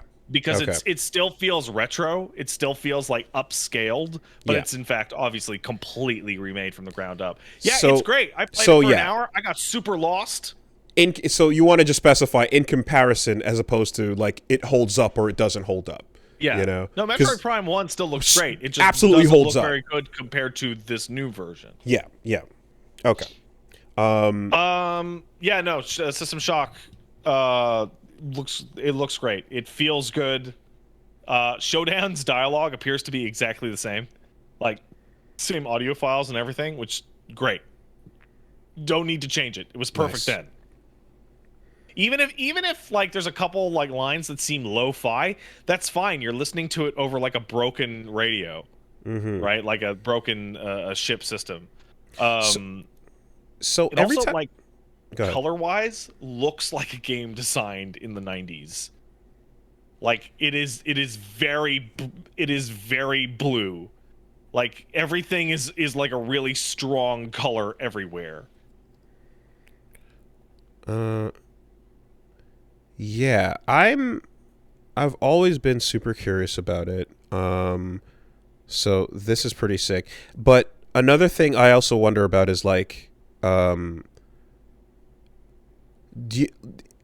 going back to these games, have you ever played Marathon? No. Okay, because I always think about them in the same space as like obviously there's the pre-BioShock and then the other one is the pre-Halo, but like they're both from like mid 90s. I want to say they're from the same, right, 94, 95 ish. You mean Halo 0, right? Halo 0? Yeah. No, I just mean in that Marathon's Bungie, isn't it? Yeah, no, that's the goof that I am making. Okay, all right. Marathon just ran straight into Halo. Yeah. Okay. And I remember there's a point where I was like, I wanted to play both to like sort of see what the deal was because I'd heard good things, but System Shock was more appealing because everything about Shodan was like sounded really cool, and I don't know that there was any like story pull towards like, yo, go play Marathon or Marathon 2. If you want to know if there's a big story pull to Marathon, you go down to Mandalore's channel. He ran a fucking massive, insane breakdown of just how absurdly incredible and nuts the marathon storyline is, and how Sick. it's super impressive and too ambitious. Okay, interesting.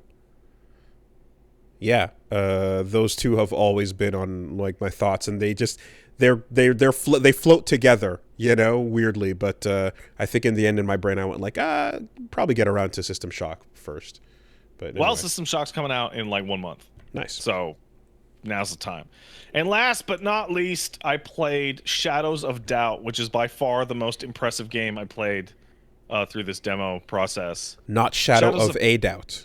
No, Shadows of Doubt. Okay. Shadows of Doubt is a procedurally generated murder mystery immersive sim experience. AKA, when you start Shadows of Doubt, it will generate a lo-fi, like 1997 looking, like cyberpunk dystopic city, complete with office buildings, residential districts, etc.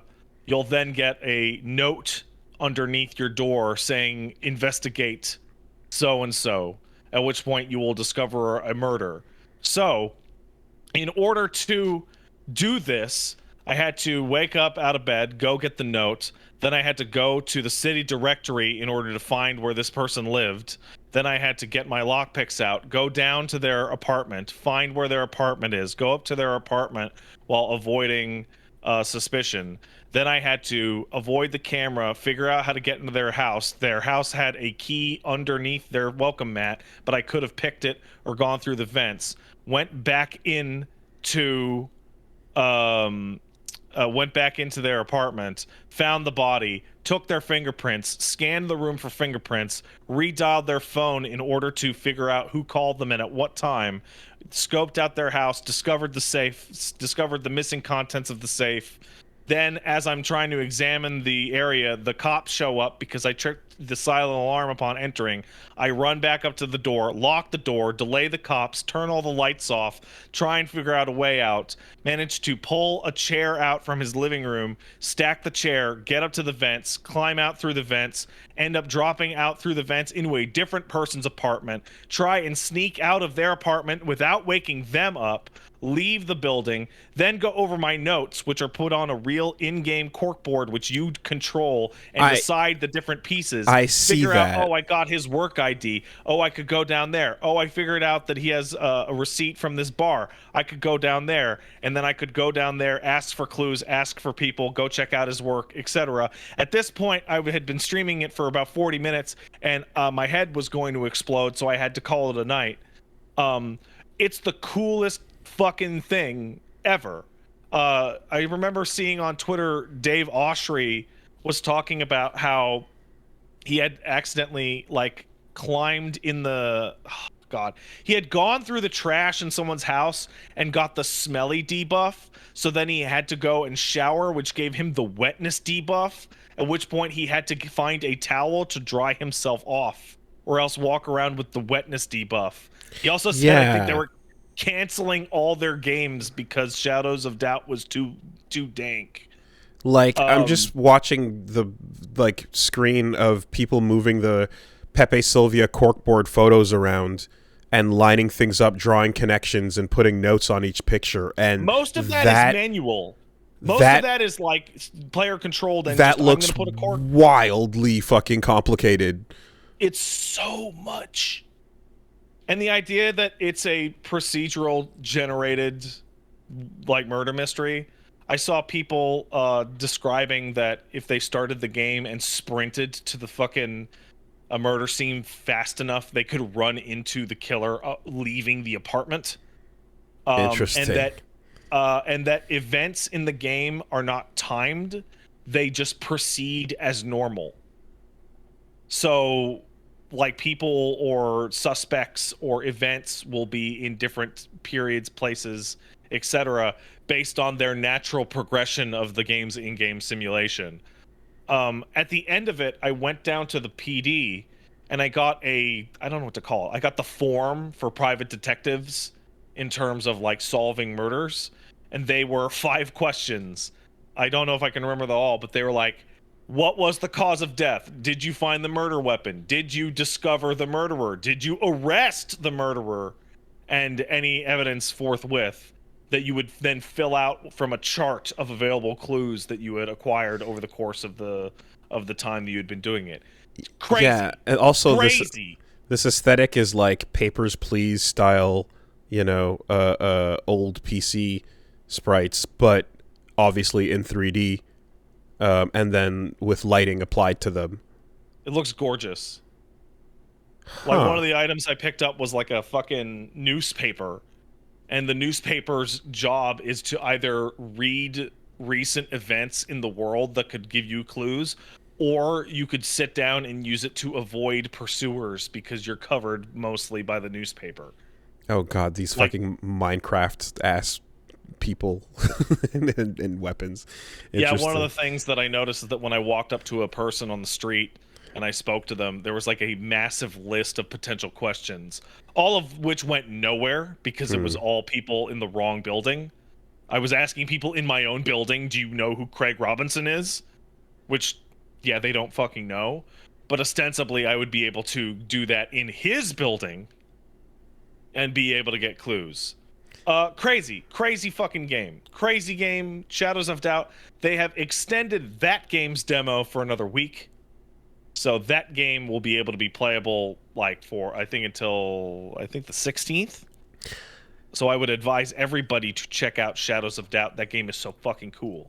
I really hope with like that type of in-depth like complexity that the procedural sandbox nature of it doesn't like handicap any sort of like I guess narrative stakes if they want to have like a like a story mode to follow or something to that effect. It's like because the difference between like the Hitman missions that are like the generated ones versus like the mainline ones where there's more, where there's a lot of more scripted and elaborate things going on. Yeah, like you don't want to just feel like you're always on the procedural Hitman missions, right? Yeah, in this really feels like the narrative is in the doing. Like the narrative is the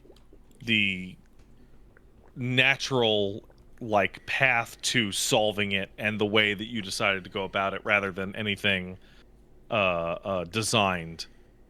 It's like it remains to be seen. Like the demo has a 90-minute timer when you start the case, which to me says a lot about how long they expect you to spend on any particular case. But yeah, the coolest. It's the fucking coolest.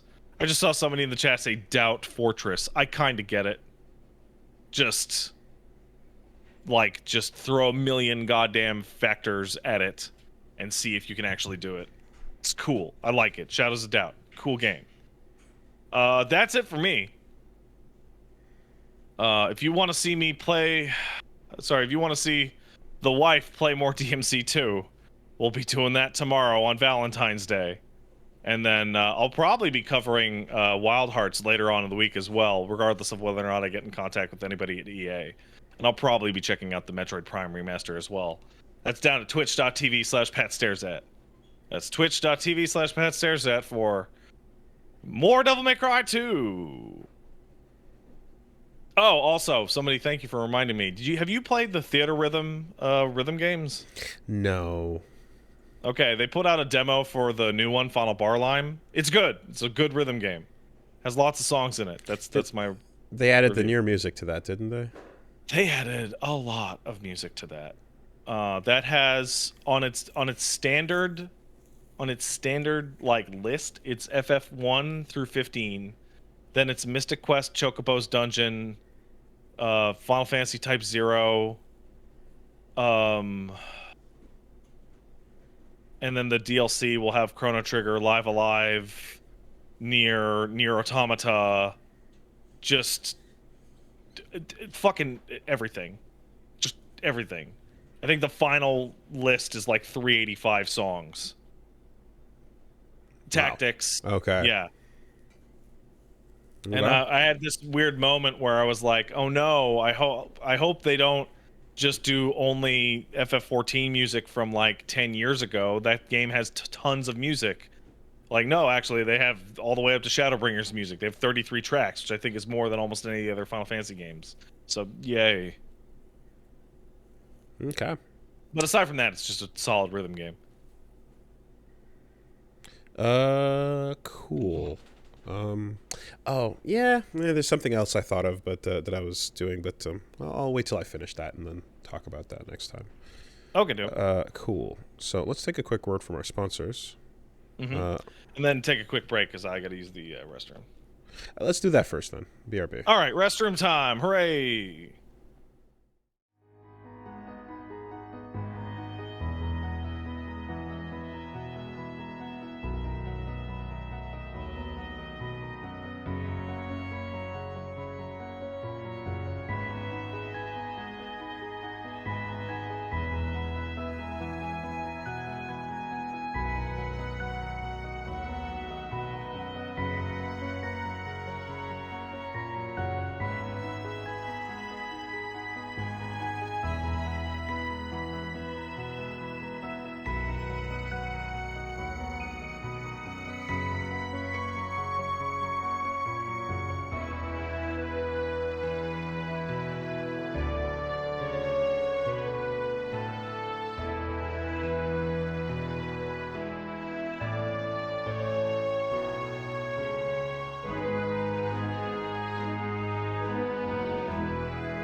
Cool. We're back. Incredible.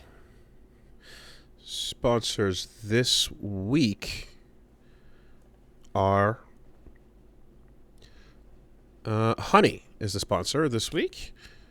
That's the one that helps you save some money when you're shopping online. I love saving money, and I also love Honey. Yeah. Basically, if you don't know about it, the deal is real simple. Whether you're on your computer or on your phone as well. You can use it on your iPhone. You can you're browsing and you get to that shopping cart, and instead of having to manually find your coupon codes or hopefully get lucky or know somebody special, Honey is going to just scour the internet for promo codes. It's going to find the ones that apply to you at that moment in time and space, and then watch the savings apply as the final cost drops. Real simple.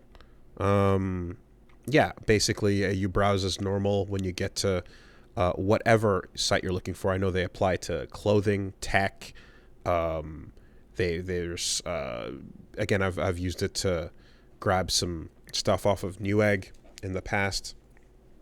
And as soon as you get to that final checkout, you click apply coupons, and then it finds the best discounts it can, and you save some money. Again, not just on your desktop, but on your iPhone as well. You can activate it on Safari to save on the go. So if you don't have Honey, you could be straight up missing out. And you'll, of course, do yourself a solid, save some money, support the show. You can get PayPal Honey for free at joinhoney.com/superbeast. That's joinhoney.com/superbeast. Thanks, Honey. Thanks, Honey. Another sponsor this week is Bombas. Man, I need new socks. They're the ones that can help you with that problem. They can get you some cozy socks. They can get you some cozy underwear, t-shirts, all the things that are going to keep you warm in the winter and keep you cool during the summer as well, because if you're doing your clothing right, you don't have to worry about the sweat, and you don't want to worry about the moisture. Wooly, I hate my disgusting meat body, and I hate that it sweats. It turns out that geniuses have invented moisture-wicking technology. There's clothing out there, there's fabric out there that doesn't have to stay soaking wet and gross. But not everybody is making use of that fabric, and it's kind of ridiculous that in the year of our Lord 2023, we're still dealing with it. I walked outside before the podcast, and I got all sweaty because the clothes that I'm wearing are not made by Bombas, and I'm upset. So if you get the Bombas, you get the sweat wicking, luxuriously soft socks that don't have the seams in them, and tons of different materials as well. Pima cotton, merino wool, cashmere, even if you want to go for that. They got slippers. They got you got temperature regulating socks as well. So if you're jogging in the winter, doing skiing or snowboarding, you can get that stuff get your toes all kept up tight and warm as well. So, and of course, for every purchase you make, Bombas donates another pair to someone experiencing homelessness. So go to bombas.com/superbeast and use code SUPERBEAST for 20% off your first purchase. That's bombas.com/superbeast and use the code SUPERBEAST at checkout. Thanks, Bombas. Thank you.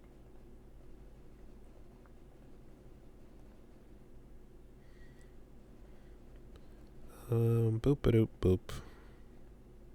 Beepity beep. Mm-hmm.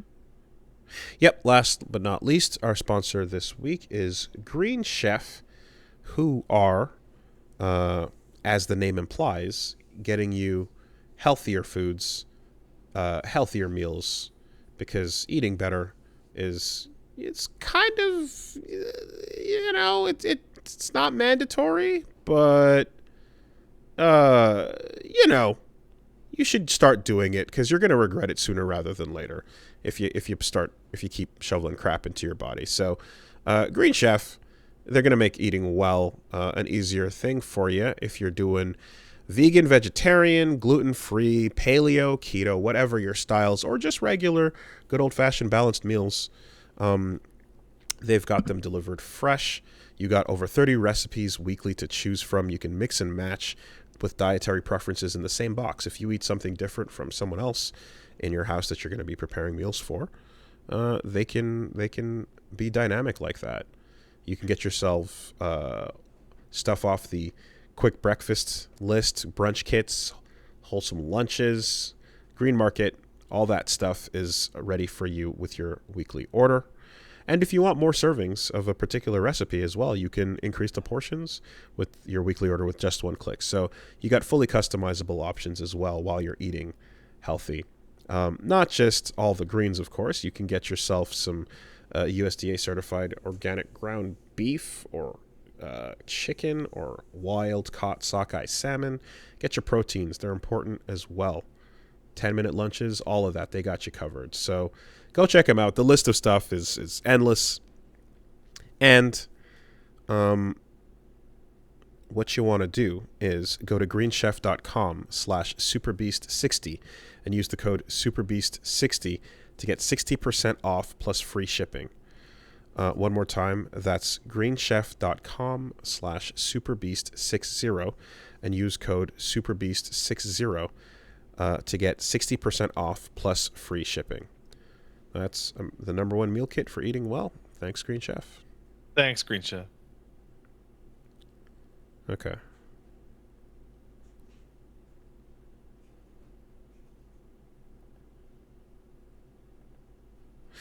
All right. Stuff this week. The Nintendo Direct is all-encompassing. It's a giant list of things. Hey, before that, Wooly, But I've got an idea for you. What if, to get super good fighting game footage, you went down to your local terminal illness children's hospital and donated some Xboxes so you could style on those sick kids like no one has styled ever before and get tons of sick clips for your YouTube channel? I was going to suggest that we cover the small things before we get to the Nintendo Direct as well. That sounds like a good idea. Where are we going? Is this like Child's Play charity you talking about? Is that you? There's a COD player who got caught trying to organize fucking cancer child lobbies for sick clips for his YouTube channel.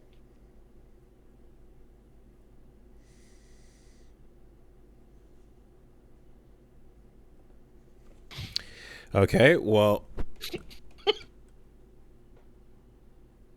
think of the lobbies, bro. Think of the lobbies. These kids have never played a Call of Duty before. do you want to, can you fill people in while I read through? Because there's a whole conversation here, and that sounds That's pretty much it. That's the whole gimmick. Think of the incredible clips we could get styling on these kids in a terminally ill cancer ward. They never played Call of Duty before. Oh god, it's embed inside an embed. Okay. Is this a hustle or a scam?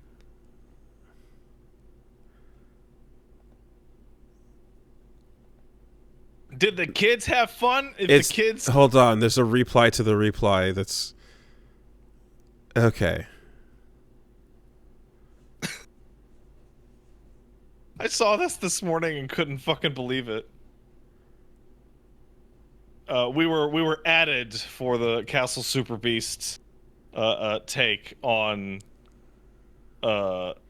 setting up gauntlets of sick children to style on. Okay. There's a children's terminal illness clinic near me, and they let the kids play on Xboxes that were donated. You can go volunteer to help and be friendly to the kids and keep them company so that they have good memories for their final days or whatever.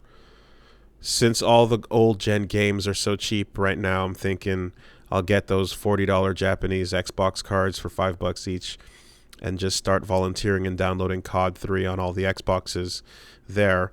Could also uninstall every other game just to help even further. Just an idea, though. Got to get a background check and shit before you can volunteer. I'll stop by on Monday, see if I can get the ball rolling on this. Lobbies will be insane, bro. For real? Yeah, bro. Realistically, probably couldn't get a full 12v12 with just kids. Maybe 12 to 15 of them will fall for it. But I've just got to trick them. Got to trick them into thinking I'm their friend enough so I can show them when to join. We could have some of the best lobbies we could get. Lobbies filled with kids who have never played the game before. The clips we will hit. This is like the absolute end game of like beating up the Fortnite children, or like people like loading into 3 in the morning. Like, you remember a while ago it got found out that a lot of Call of Duty streamers are like loading into lobbies at like 3:30 in the morning so that they're playing against like children who are going to school. So this is so cartoonishly evil sounding that I kind of don't believe it's real. Like, I kind of believe we're getting trolled by some people who know how to get talked about. Like, this seems incredulously like I don't believe it. Yeah, no, I'm just not buying this. Is it does it mean I'm a sicko to be like, I want this to be real? Well, that's how these things pop off, is by reaching out to those who wish to live in that world and then choose to believe that it is real. Yeah. Oh. No. That sounds like some people are getting their fucking jollies. All right, well, what's up with the Nintendo Direct? Well, no, before the Nintendo Direct. Oh, before that. You know who's getting their jollies? Who's that? Yoko Taro. What? Why? Because Yoko Taro managed to convince Sega to work on and create a new game where Sega is an evil corporation that has taken over the world. Right. And it is up to the player to free the world from the evil clutches of Sega using waifu versions of old Sega classic platforms and games. Yeah. Including Outrun, Afterburner, Virtua Cop, and Virtua Fighter in waifu form. And you must free the world from Sega's clutches using the old Sega. And Yoko Taro actually got this greenlit. This is great. This is just like what was it called? Sega Girls? But to the next level, because Sega Girls was just like cute waifu versions of consoles and doing their little, cutesy skits and stuff. This is going to like, no, the evil Sega Corp must be destroyed. We must bring it down with the memories of the old Sega. So, oh my God! So they've become the Sony in the final episode of Sekata Sanshiro. And Sekata Sanshiro and the fucking Virtua Fighter and Virtua Cop girls have to go kill Sega. Yeah. Not Sega Girls. That's rather Seiha Girls. The Seiha Girls was whatever. The Dreamcast RPG. Yeah. Okay. Right. Yeah. No, man. Only Yoko Taro can pull this off. And God bless, because like you need the clout that he has to convince a company to paint them as evil rulers of the world. And then like use the old memories of the heroes to defeat them. And bring the truth, the Sega truth out. Sounds great. And to be fair, he also did have you fighting off fucking Squeenix execs. You know what I mean? In Nier. So it ain't the first time, and it probably won't be the last. But like the board meeting when people were convinced to like put themselves as the evil board in that giant tower in the middle of the city. I bet a bunch of them thought that was cool. Green lights are Sonic the Hedgehog icons, and red lights are Robotnik icons. Oh, that's great. Right? That's great. Yeah. Where's the quote? Oh, it's called 404 Game Reset is the name of the franchise. And what was it? There was a quote somewhere, I can't find it, where he was like, yeah, I didn't think they'd like being portrayed as the villains, but anyway, we're doing it. Like, yeah. Yeah, no, exactly. It's a game that features Sega's IP, so I thought that Sega should be in the game, but I didn't think they'd want to see a game that portrayed it well, so I portrayed it negatively. It imagines that things were to go so well for Sega that they get out of control and it could end up like this. Sure. Yeah. That's great. Fantastic. I just want to see what all the characters look like. Yeah. There's a couple of previews of them so far. There's the Virtua Fighter girl that has like a stand of Akira floating next to her doing the fucking elbow block, the Tetsuzanko setup. The Virtua Cop girl has like bullets being summoned around her, and she's got her cop badge as well.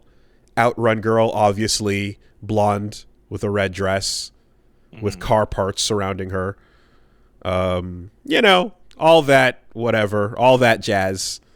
But just, yeah, premise on its own takes the cake and is more interesting than even the idea of Neptunia Sega girls or whatever. Anyway, so that's hilarious.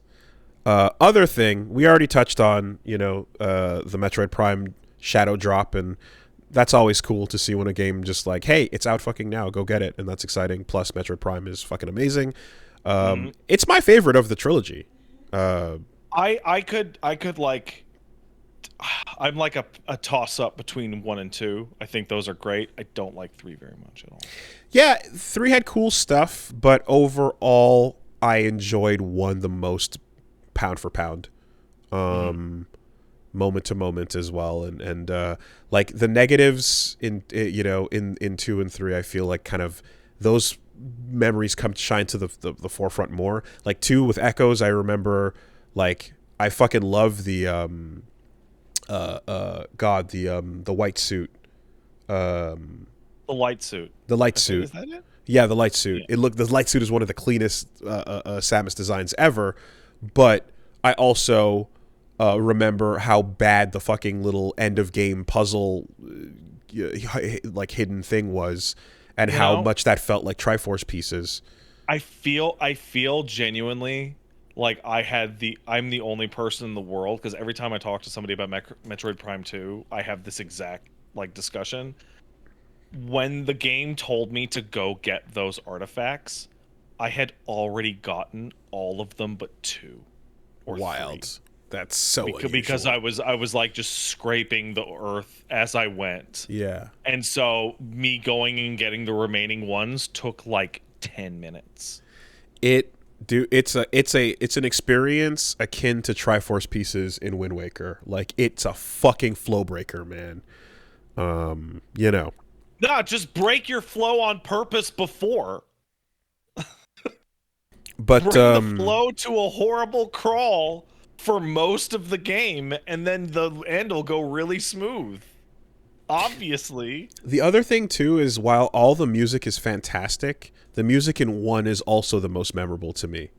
You know,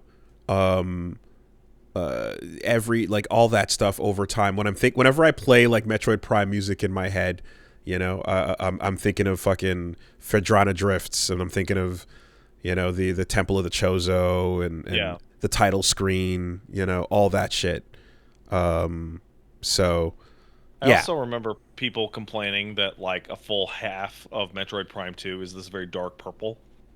It is. The Dark World is really, yeah, it's true. It's Light World, Dark World, right? You're doing like, it. I'm also on like this alternate plane where I'm like, that's my favorite color. So every time I went to the Dark World, I was like, oh, sick. I love this place. Yeah, I love me some purple too. That's one of my faves as well. Only thing is Light World had more variety to it. It did, yeah. Than just dark and purple, you know, Yeah. Shadow World. So you gotta get. Anyways, the that's all cool.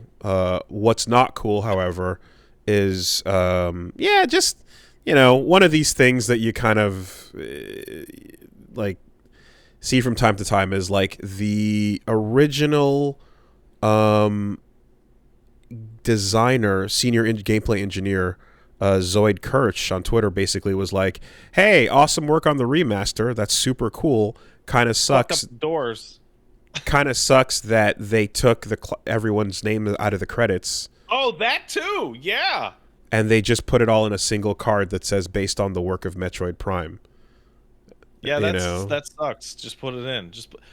Wooly, come on, okay, man. I know you have worked on games before, and you've been in the credits, and you've also been excluded from the credits. Sure have. And I genuinely, like, maybe you can solve the last piece of the puzzle.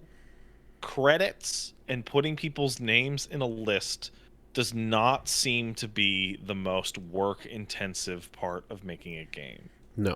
Because you're putting people's names in a list and Yes. it scrolls. Yes. Why is it so contentious over and over and over to not include people for whatever reason? Because some people, oftentimes the really egotistical producers and people who are making the final call, will use credits as a dick measuring opportunity to, exclude people they particularly don't like, to use it as a means of getting back for people over drama in certain situations. If someone did some work but they got fired or left under particular circumstances that were not amicable, So it's always workplace politics, basically? workplace politics is 100% of the reason why you see that. 99%, if you want to say, you know what I mean? Like, that's what it comes down to. There's stuff where it's like, sometimes you just have that bit where, like, oh yeah, there's super long credits or whatever, but then you put a speed up button, right? Whatever. Yeah. There's 45-minute credits for some Ubi and EA games and out there. So, meh. Workplace politics, very often, if not always, is the thing. And the definition of that, I will say, extends into the shame of crediting a QA team that was outsourced, right? That the person, again, the people that are egotistical and whatnot, they look at a bunch of names of people that they don't know because they worked on the game elsewhere. And if you're not in the office with me and I don't know your name and I don't recognize your face, it doesn't really feel like you worked on it. You guys don't count. Plus, it looks bad that we had to go take our game and hand it off to other people for assistance on QA. So we look a lot more clean if we can just put one logo amongst the many that says, hey, VMC Labs, Babel, keywords, whatever. They did some stuff. Who knows? What are they, the codec guys? Did they do they license some of the sound effects? Cool. All right. Yeah, sure. Soft deck, codec, testing, and you just hand wave it.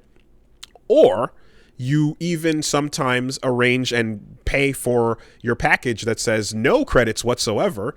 We'll just stealth you guys as a secret thing, perhaps because we don't want some people to know about how the budget was spent.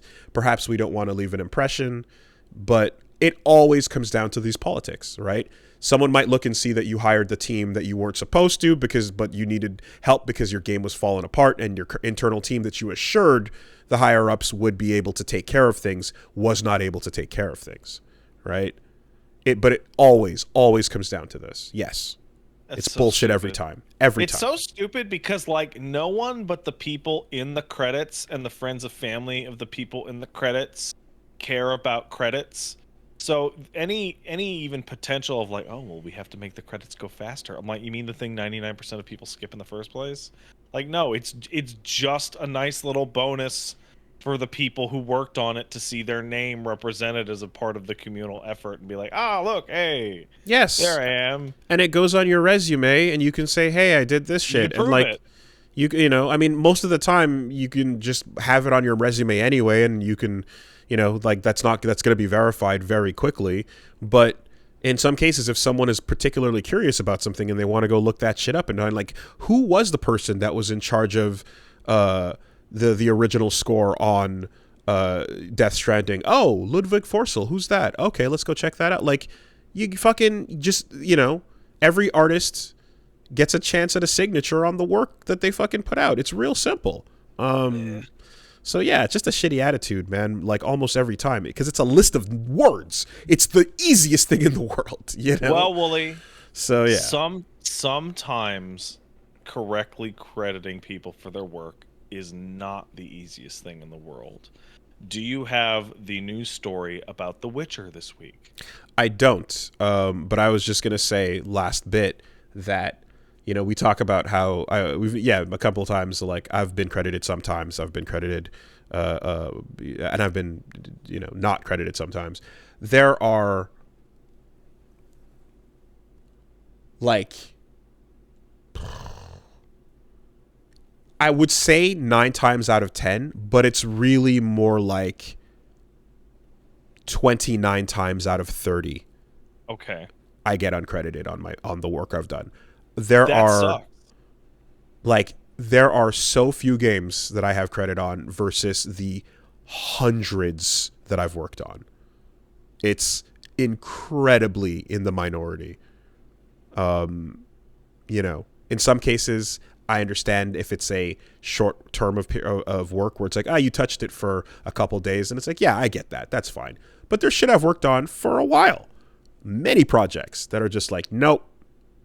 You know, and you can go in the database and you can see the names of everyone who entered their shit and see how many things they entered, and you can look at the contributions just by sorting by name, you know. But yeah, are you sure you worked on it? Nah, you know what? Turns out I didn't. Just went through it, saw nothing. What is happening? So sometimes it's hard to credit people for their work. So The Witcher 3 recently got re-released with a next-gen version on PC and the consoles, right? The news article from Eurogamer, which I went through a bunch of them to find the phrasing that I like the best, is, quote, CD Projekt Red confirms it's working to address the inclusions of realistic vaginas in The Witcher 3. Oh, yes, I did see that story. Yes, I was trying to link it to the credits thing, and I couldn't find the segue. So that turns out there's tons of super highly detailed pussy textures. That were added in the next gen release. That they're like, how'd these get here? That's weird. Merging mods is complicated. There's a lot of stuff going on. I guess we must have missed it. Except moving on to Witcher 3 Vagina Modder claims that CD Projekt Red used their mod without permission.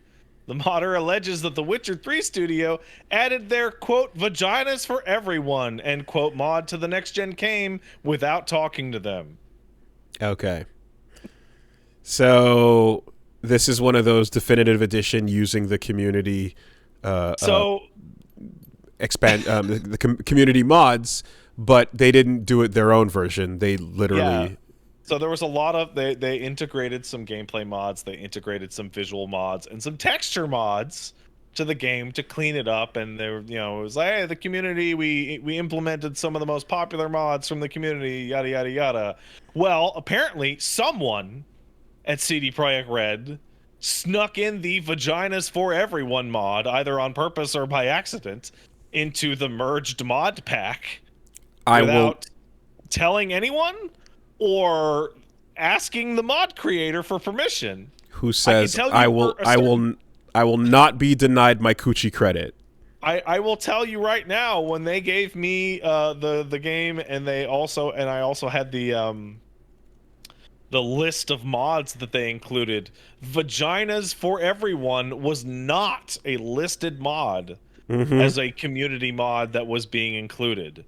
So shame on you, CD Projekt Red, for not crediting this vagina modder. No. Coochie credit's real. You gotta, you know, call it out. Someone worked hard on the strip. There you go. Oops. Wow.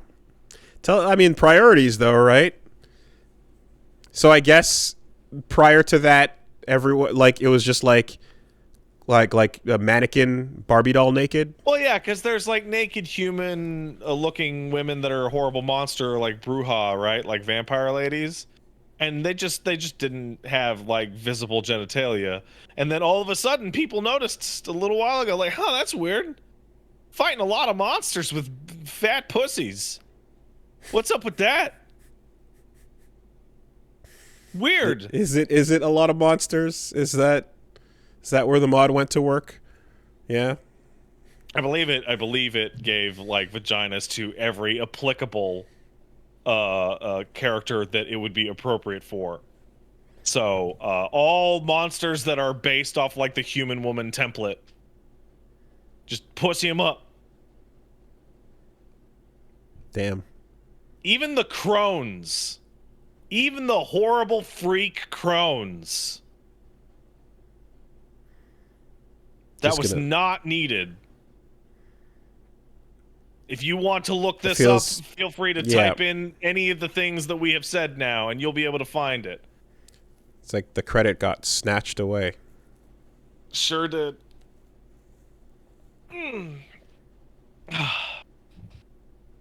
Wait a second. Did this come out on the fucking? Did The Witcher 3 Definitive Edition come out on the Switch? I'm gonna go ahead and guess no. No, it did not. It did not. I'm gonna go ahead and look around the room. It did not. And I'm gonna reach out and I'm gonna look at Toad over here sitting on my shelf, and I'm gonna go ahead and say no. The Pussy mod did not come to Witcher 3 on the Switch, available now. I don't think that was gonna be sitting there on the eShop next to Mario Kart 8 DLC. No. All right. Yeah. Just Witcher 3 now with cunts. Cool. Great. Thanks. Perfect. What it was missing? Apparently. I can only imagine having the fun time of going through like the change log and be like, who put this in here? Who was it? You can find it, I assume, right? When you look at who adds what to what build, you can track that down, like when was it added and by whom. Speaking of Yeah? No. Yeah? No. What? Yeah, no. What? Nothing. Yeah? Okay, yeah. Speaking of nothing. Pikmin 4. Yeah. It's got They a dog in it. They announced Pikmin 4. Speaking of vaginas, have you guys seen the newest Pikmin?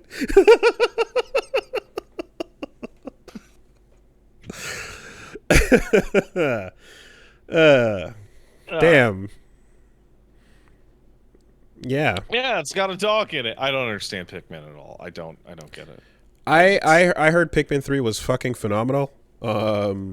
So it's I guess it's like, yeah, damn. I've heard that every time that the new Pikmin game, every time there's a new Pikmin game, is like, it's incredible, it's amazing, and I watch video of it and I'm like, I don't get it. Yeah, I think if you're down for what Pikmin does, you know, if you're down for the little army of Miyamoto's garden around you and throwing them at problems and having them sacrifice themselves to save the day and or open doors, then yeah, you get on board with it. I think as well too, part of the novelty is like the whole Honey I Shrunk the Kids vibe of like walking through the grass in a micro shrunk way, you know. Yeah, I should probably check one of those out at some point, but that's coming July 21st this year, so that's cool. What else? Did the game completely get like deleted and they had to start over, or am I thinking of a different game? I had never heard of a Pikmin 4 existing until now. But yeah, a couple of things though. So we got to roll through, because again, not everything worth mentioning, but they talked about they shut off the Xenoblade DLC expansion pass, which I think people were saying ages up some characters that people know. There's like a time skip sort of design thing discussion to that. Fucking Samba de Amigo comes back. That's wild, because like that is such a weird, like, you think it would be a dead franchise, but it's not, because there was a Wii game, you know, like they do kind of show up every once in a while and be like, yo, remember that monkey? Still around. And then it makes me think of Amigo, the cactus man from Marvel 2, who will never, ever see the light of day again. Never. He died. That's it. It's done. He died. It's sad. Him and Ruby Hart. But yeah, no, but like they shut off Samba de Amigo, Party Central, and it's got all these little fun dancing mini games and all the things you'd expect with, you know, Joy-Con gyros and stuff. But the thing that caught my attention is a Fall Guys style online multiplayer survival mode, which involves dancing the best until you're the last one standing, with the implication being that if two people are so fucking good at playing Samba de Amigo, they might never stop and therefore dance until they fall dead if they have perfect scores forever. They're, like, I don't know how that goes, but whatever the end of the ring survival mechanic might be, if two people are perfect at their scores, do they just dance until someone has to go to the hospital? What do we do here? Fucking do it. Dance until you're dead. A survival-based system in a rhythm game feels like it might present some health problems. Nah. Die. Perish. Even. Then we got some good shit, good food. Finally. Fashion Dreamer. Let's go. I absolutely love the idea of a game that is all about the dress up, all about the character creator. Yeah, I was watching that with Paige, and she just stood. She sat right up. I was like, "Ooh, hell yeah!" You fucking you get the drip, you serve looks, and then that's the game. And then people watch it and they see you and they go, "Damn, whoa, look at that!" And then you're like, "Yeah," and then you get points. Fuck yeah! I certainly hope that you can like not just walk around Shibuya and impress the locals. I hope you can like fucking, you know, it says you become a fashion influencer, but I don't know if that means like take your brand to fucking Paris Fashion Week and go nuts on the runway. It does give a vibe that it's more like, hey, it's like The World Ends With You, where you can make the kids hanging out downtown go, ooh, and that's sort of it. But I hope there's more to it than just impressing Japan, you know? Because that is a fun ass concept that, like, I could definitely sit there, come up with some outfits, and then save them in different categories and go like, here's the fall collection, you know. Love it.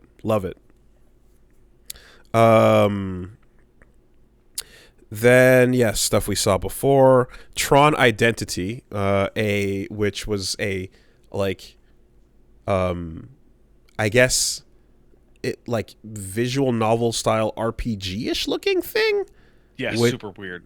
Which, you know what though? Like, if Tron Games can't figure out the gameplay, and if the actual games inside of Tron, like fucking Snakebike and all that, just if they're not gonna nail it, then yeah, let's just play a game where the visuals are the thing that carries it forward, because that's what Tron's about.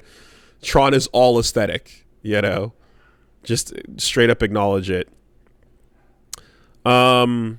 They've reported Ghost Trick a bunch of times, but this looks like the first time they're doing a full-on remake of it.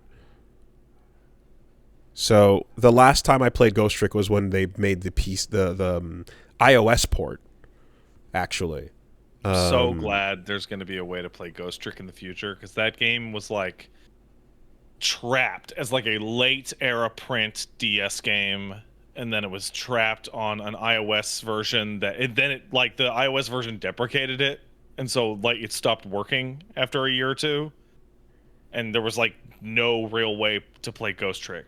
And now it's just like, now everybody can find out about how fucking Missile is the best dog in video games. It's an HD remaster? Okay. Yeah, not a full remake then. My mistake. Great. Then we saw DECAPOLICE, aka two Magic Police games. Yeah. Shown. DECAPOLICE, like, like it's all that Astral Chain style anime cop vibes going, with a fucking what appears to be just like, Persona cops showing up, and these kids are like doing their thing, and the main one in the trailer is like, I'm gonna fucking show these greedy pigs the justice or whatever. Like, you got you got a real hothead on our hands, and we're gonna go into the VR world, and let's simulate some of these procedures in the VR world, because God forbid we let them loose on the actual population, and then we have to answer for anything that happens, but you know, the unions will take care of it. Don't worry about it. DECAPOLICE. Damn. Yeah.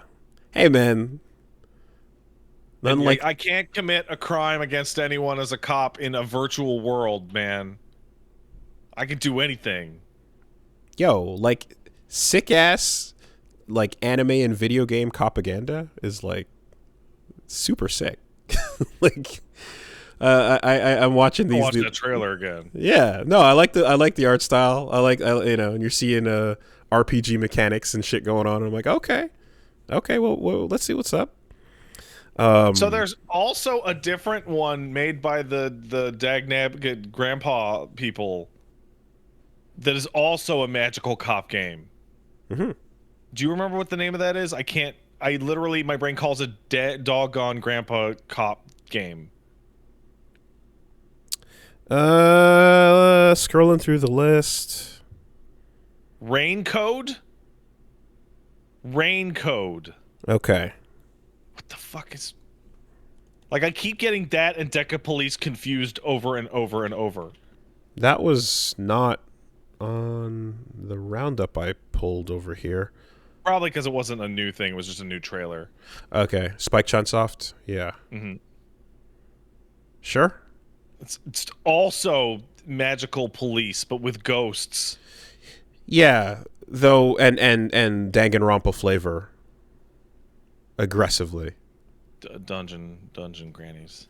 I mean, again, I think I'm repeating myself, but this protagonist for Raincode, Yuma, is wearing a hat, and I would put money down that hat is concealing a single spike of hair, because the classic protagonist Spike from Danganronpa is like... Here's a screenshot. Is a thing. There you go. It makes literally a question mark. Exactly. A million question %. Mark, Willie. That's how you know. There you go. Done. Okay. It's upsetting that you were able to just lock in on that. Like, dude, pull it. I mean, if you play those games, it's like the most obvious thing. Like, it's for sure. Yeah. So then we saw another trailer for Cereza and the Lost Demon. And,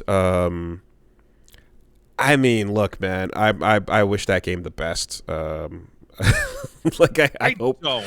I legitimately do. Wish that game the best. Right? When they're like, you know, Cheshire has to fight, so she can't fight. And you're like, right, it's a different genre. And so Cheshire's going to do all the fighting, and he'll do the puzzle stuff. And you know what? I hope it's fun. I hope the package is worth the money they're charging for it. You know, maybe there's a whole lot of video game there, despite the way it looks, that can justify it. I also hope there is 94 Canadian dollars worth of video game there. Hey man, Subspace Emissary, damn, didn't expect it, got that shit. Wow, that was a lot of video game. You know? Subspace Emissary fucking blew. The cutscenes were awesome, but the actual game fucking sucked. The point being, Sakurai delivers more game than for your buck in all of his games, and I don't know that Bayonetta Origins is gonna do that, but Bayonetta 1... That game's gonna be 4 hours long. Yeah.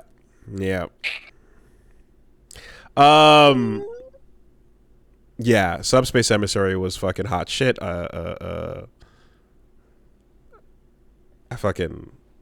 also remember how much game you got for Kid Icarus Uprising. Just Kid Icarus had enough content way more than you signed up for. Kill you.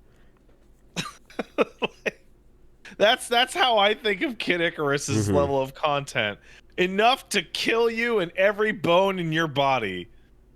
No, I think Cereza and the Lost Demon is fundraising for Platinum. I think that's kind of, you know, it's a little bit of that keep the lights on drive. That's like, even for me, that's like a really depressing way to look at like a product. What do they call them though? Yo, people from Philadelphia, don't you guys have those like benefits, like a beef and beer? You got beef and beers? Yeah. I think that's a Philly thing where you do like a benefit to raise money for someone. This is like Bayonetta Origins is a beef and beer for platinum. Oh, that's so sad. That's so embarrassing. Oh man, that hurt. Somebody, I just saw something in the chat that so perfectly felt like emulated how I felt. Like, I feel like I can now put a point on my distaste for Cereza and the, what's it called? Cereza and the Enchanted Forest? Last Demon. Last Demon. I feel like the new Mario game was kind of mid because Nintendo put all their time and money into the new Captain Toad. Like, that's how I feel when I look at Bayo 3 and Cereza and the Lost Demon. I feel like a high-end Captain Toad game is coming out right after like a really mediocre Mario game. What if?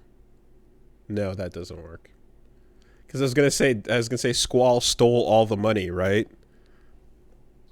Squall in FF8 stole all the money so that no other games could afford to even end. That's right. We need to do that goddamn Pepsi ad. Right.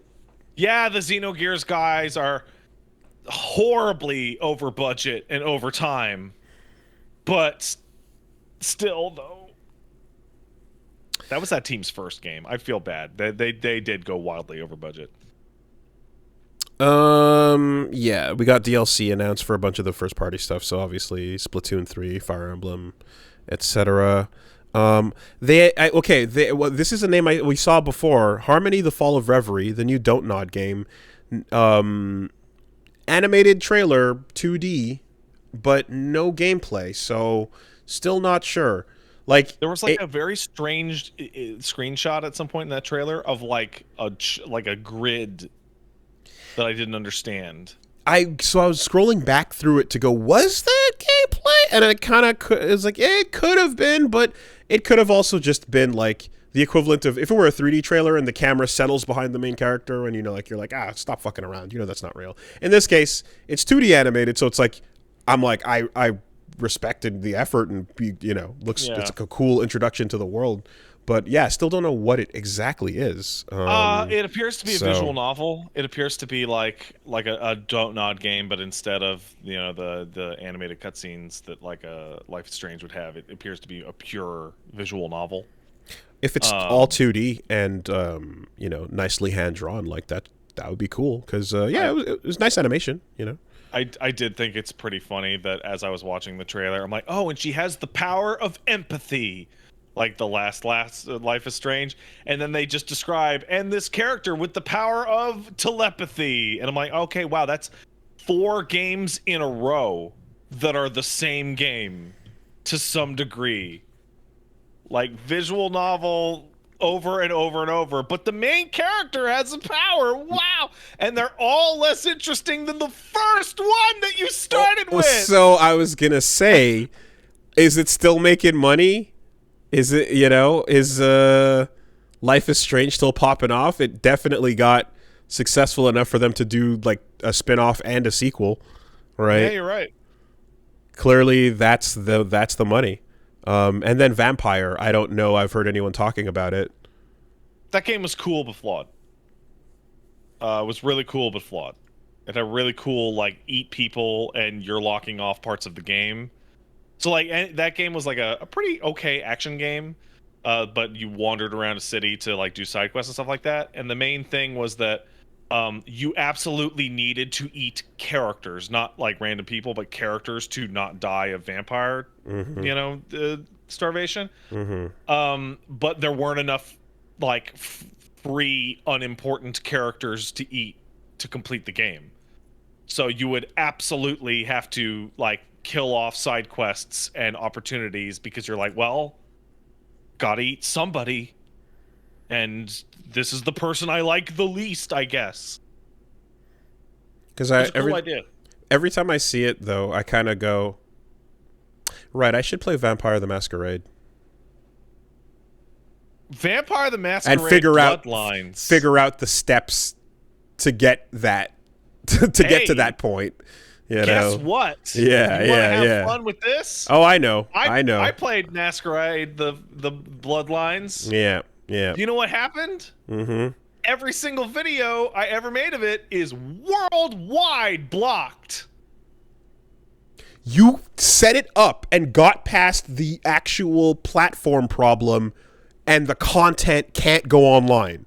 No. Here's what happened. I did the entire LP, and then a year and a half later, when the Twitch DMCA stuff started, YouTube put in all the fucking Prodigy music that was in Vampire the Masquerade Bloodlines, and every single fucking part is now worldwide blocked. Wow. Not even, like, demonetized. Blocked. Fuck. So for those of you who enjoyed my Vampire the Masquerade Bloodlines LP, I hope you watched it in its entirety, because it's fucking gone. That's shit. Damn. Yeah, that thing, I mean, well, whatever. I've been talking about it, but like some stuff, like stuff that gets batch uploaded and hits the content ID stuff, like disco, you know, just unbelievable massive swaths of disco content just getting hit. Oh yeah, that happened. Yeah. Because I did my videos, and I'm like, yeah, Paige, so you put the streamer mode on, it's fine. And then Paige put up her videos on the streamer mode, and then all of a sudden, all of her uploads got demonetized. Yeah. Because fuck you. The theme song from Hunter x Hunter as well getting hit. Well, I mean, that kind of makes sense. You know, not initially. It was fine for a while, but then it suddenly wasn't. So, anyway, yeah. There's a game that got announced called Disney Illusion Island, which appears to be Cuphead Disney, where you can play as Mickey, Minnie, Goofy, and Donald as if it were Mario, Luigi, Princess, and Toad from Mario 2. Looks like a video game. Looks pretty cool. It's like, yeah, that looks fun, man. It's kind of Rayman Legends. That's another. Yeah, Rayman Legends. That's all right. That's a good analogy. The hand drawn aspect to it. Let me pull that up and take another look. The style to it was pretty exaggerated. I liked the way the characters looked. Characters look too small. The map, yeah, it is zoomed out quite a bit. But yeah, if it's just like, it looks like a simple 4-player, you know, fucking platform. Jump, grab, swing, beat the boss. Simple video game. Cool. I like that. Yeah, backgrounds as well. Everything looks really hand-drawn. And I feel like the logo and aesthetic they're going for and some of the where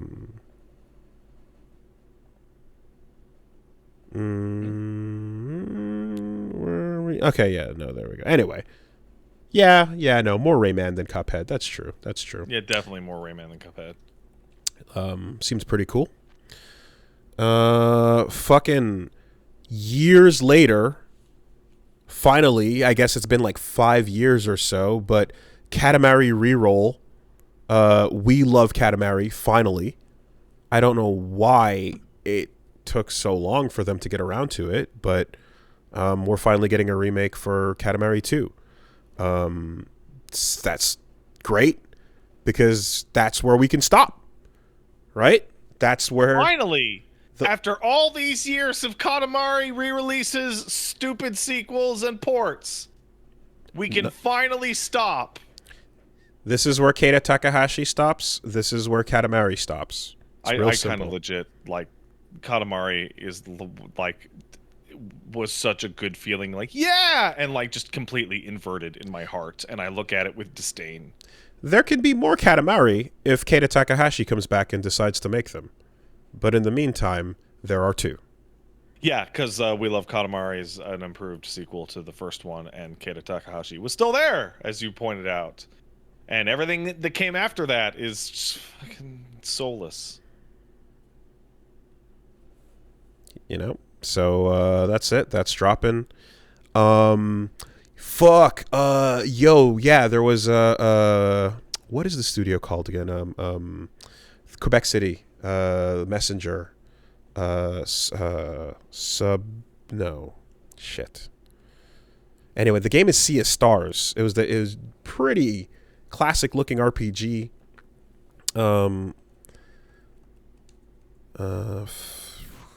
Sabotage QC, that's it. Sabotage. Yeah, I met some of those dudes at I think it was like a PAX or so. It's pretty cool. And like the Messenger was obviously a ton of fun, really good, like sort of, Ninja Gaiden send up and then you build on top of it and do more. And Sea of Stars looks like that kind of thing, like doing their send up to any Super Nintendo era RPG. And when I think about like that one that came out for the DS that, God, I'll always forget its name, but it looked like Chrono Trigger sprites, just slightly recolored almost.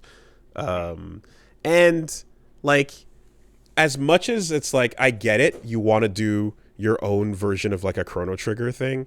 It's much more charming if you have your own sprite art style that is right for the time and the era, but it's also clearly your own thing. Like there's a way to kind of do that, and I feel like this does a good job of that. Like Sea of Stars looks absolutely fucking like ridiculously incredible. I should definitely play the demo that's on the Switch. You get your Star Ocean, your Golden Sun vibe, all of that, right? I think it's cool when you can evoke the era without people going, "Did you just edit those sprites?" Like the answer is yes, I did. And what are you gonna do about it? Because when you're looking at obviously like Shovel Knight and Cave Story, you're like, no, this is absolutely its own thing, but it fits right in. Black Sigil, there we go. Black Sigil every time. Thanks for reminding me, and I'll forget it again until this comes up one more time. Hell yeah, forget it again. Sea of Stars. Okay. Etrian Odyssey is coming back for you psychos who want to sit and plot out graph paper. Hey, listen, I had a really fun experience talking about Etrian Odyssey, where me and Paige were watching the direct, and she was like, "Oh, cool," and I'm like, "Oh yeah, that's great. People love those games." And someone in the chat was like, "Pat, don't you fucking hate Etrian Odyssey?" To which I responded, "Yeah, I fucking do. I hate Etrian Odyssey, but other people really like them a lot. So good for them." I got me a fucking pad of Hilroy graph paper, and I'm fine with that. Thank you very much. But by all means, feel free to come play it on this game. Play this game on the paper. Like, dear God, man. I had always heard of, never played it, but Persona Q. Oh, that map shit. Like, if you're in, though... Some people love that. If you're in, like, you're in, Some people absolutely love that shit. No, I super, like, I can see that. It's just like with, say, like... Big love it, Wooly. Just like a Disgaea. Like, if you're down with the leveling up in the item world, like, you're in. You're fucking in. They got you covered. Why did I even jump into this sort to begin with? I just picked up a better one. Let's level that shit up. Yeah, or Etrian Odyssey Origins Collection. Okay. It does have auto map though, right? So okay, you can turn that on and just destroy the core of that series and turn it into a charming little RPG. First Etrian Odyssey, and then Strange Journey. No, that's not gonna. Come on. No one's gonna play Strange Journey ever again. That game is too hard. That game is way too hard. That was one of the most punishing fucking starts to a DS game I ever fucking had. It's too hard. Well, I've got a remedy for you then. Yeah. It's called Kirby's Return to Dreamland Deluxe. That's too easy. It's great. Where's my just right? Where's your just right? Yeah. So they have Magalore's epilogue. So I mean, this is curious. So there's new content coming to that besides the Return of Samurai Kirby. Magalore's epilogue is I'm real curious to know what that fucker gets up to post game. I wonder what they're gonna do there, cause I have my suspicions, but this feels like it's probably just an excuse to play through a bunch of levels with a different character and a different mechanic. That seems exactly what it is, yeah. But that's what I figured. If there's like a beginning and an ending cutscene that kind of implies something cool, oh wow, then I'm gonna fucking stare at that shit. I'm a squint one eye and Lewis Black that up and down. I know exactly what you mean. I'm upset. Oh, Magalore, you son of a bitch! What are you up to? You are a total freak for this Kirby lore shit. You are a crazy man. Well, you're a crazy man. It's a lot of fun.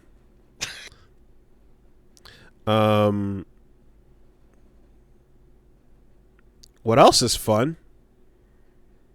How about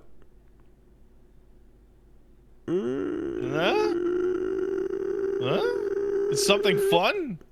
Tears of the Kingdom. Oh yeah, Zelda, huh? It's been a minute since like some Zelda, so I kind of thought when they announced Breath of the Wild 2 that it would have happened faster. Surprisingly, taking a second, but looks like it's more. Looks like you're gonna get some arm powers. I'm curious how the voice acting is going to play out at length. So, did you read up any interviews on like why Tears of the Kingdom came around? No. So it was we were watching it and Paige was like, it looks like DLC. It's like that's because it is DLC. Oh, this is a Silk song? It is a DLC that got way out of hand. And then they're like, well, fuck it then. We'll just fucking just make a whole fucking game. It's a Silk song. Okay. Well, we'll make a whole fucking game. I hope they fuck with the formula enough to. Well, I mean, we see some Banjo-Kazooie nuts and bolts shit.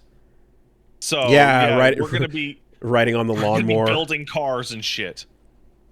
Sure. Oh, was Mario Galaxy 2 as well supposed to be some DLC? It was. Mario Galaxy 2 was supposed to be like fucking what do you call it? Just a bunch of levels. Yoshi levels. Okay. Interesting. I didn't know. And then it got way out of hand. Yeah. So then we got to see some Baiten Kaitos 1 and 2 HD remastered coming out this year.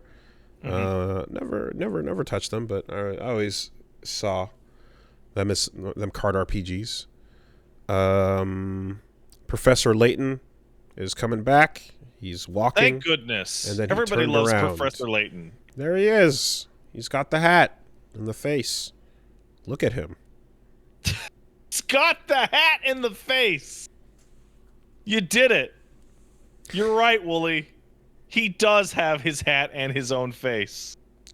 I gotta say, though, it is interesting how, like, that era of, like, handheld, of like, DS early and mid-generation kind of brought us, well, no, I guess starting with GBA too, because I'm like, you get like a bunch of different like handheld detectives, you know, you got Phoenix Wright and Ghost Trick and Layton, you know, and like there's a bunch of characters that kind of just like emerged from that era that like are specifically handheld detectives. Yeah. I know exactly what you mean.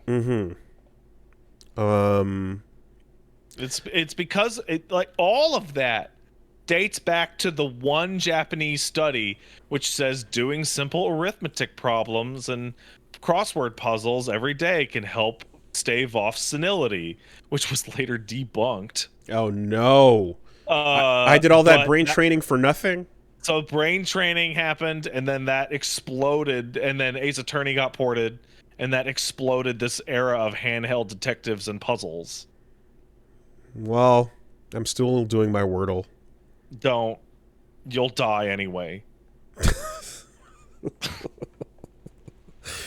Well, before I do, I can always sit and relive my summer memories.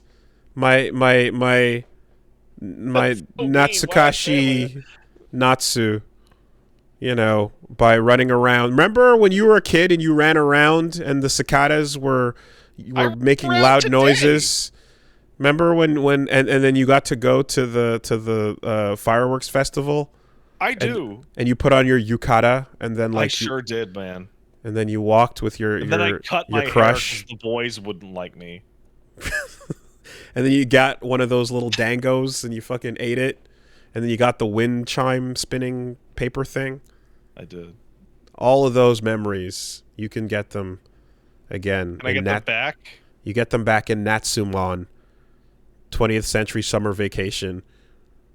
It's literally a game that's about like a kid on Japanese summer break having a summer break. That's it. That's the game. That sounds nice. Why not? I would like that. You have 1 month of just fucking running around, catching frogs, kicking dirt, watching fireworks, eating candy. Yeah.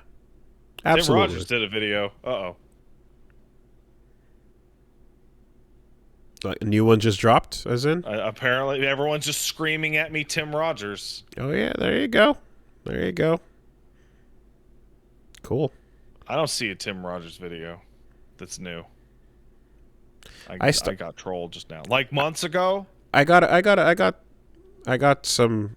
I got somewhere into the Tokimeki Memorial, but I didn't finish it. I gotta continue that. Wait, what's the exact name of the summer vacation game you're talking about? Natsu-mon? Natsu-mon? Mm-hmm. Because Tim Rogers did do a video of Boku no Natsu-yasumi. I don't know if that's the same game. It appears to have a child... No, that's Last of Us footage, Tim. It's a child on what appears to be Christmas vacation. Sorry, summer vacation. I can only talk about what was on the Nintendo Direct announcements. Look at Natsu-mon. It's the... No, not same director. Same director. Different game. Some people say same game. There is a confusion. Did Tim Rogers know? Those who say it is the same fight those who say that it is not, and whoever survives will be correct. All of you have arguments now. Anyways, summer memory game, yay. And then, yeah. And then just make it like fully VR, and then just make it fully immersive, and then like have it so that you can just zone out of your current life, and then just go back to childhood summer, and then just completely give up. Oh, can I just die in this fucking chair going back to like one nice summer? One nice summer. That's it. Didn't have to give a fucking shit about fuck. I got bills to pay and shit. No, you know what you gave a shit about? The tire on your fucking bike popped and you have to pull the tube out. Oh, dude. And then you have to learn how to flip the bike upside down and balance it on the seat and handlebars, and then do the squeezy thing. I had the different problem where I had a tiny puncture in my bike wheel, but it wasn't enough to actually cause a problem. But it was definitely enough that I had to repump it every time I had to go out. Mm-hmm. And I'd go out and it'd be fine, and I'd come back and it'd still be fine. Yep. But then the next time I went to go ride my bike, tire's flat a little bit again. So I had like one of those little bike pumps just strapped to the chassis. what you could do is like pull the tube out and tape up the part that really needed some good duct tape, you know. Yeah, I didn't know how to do patch that it up. because I didn't know shit because Yeah. I was a stupid child.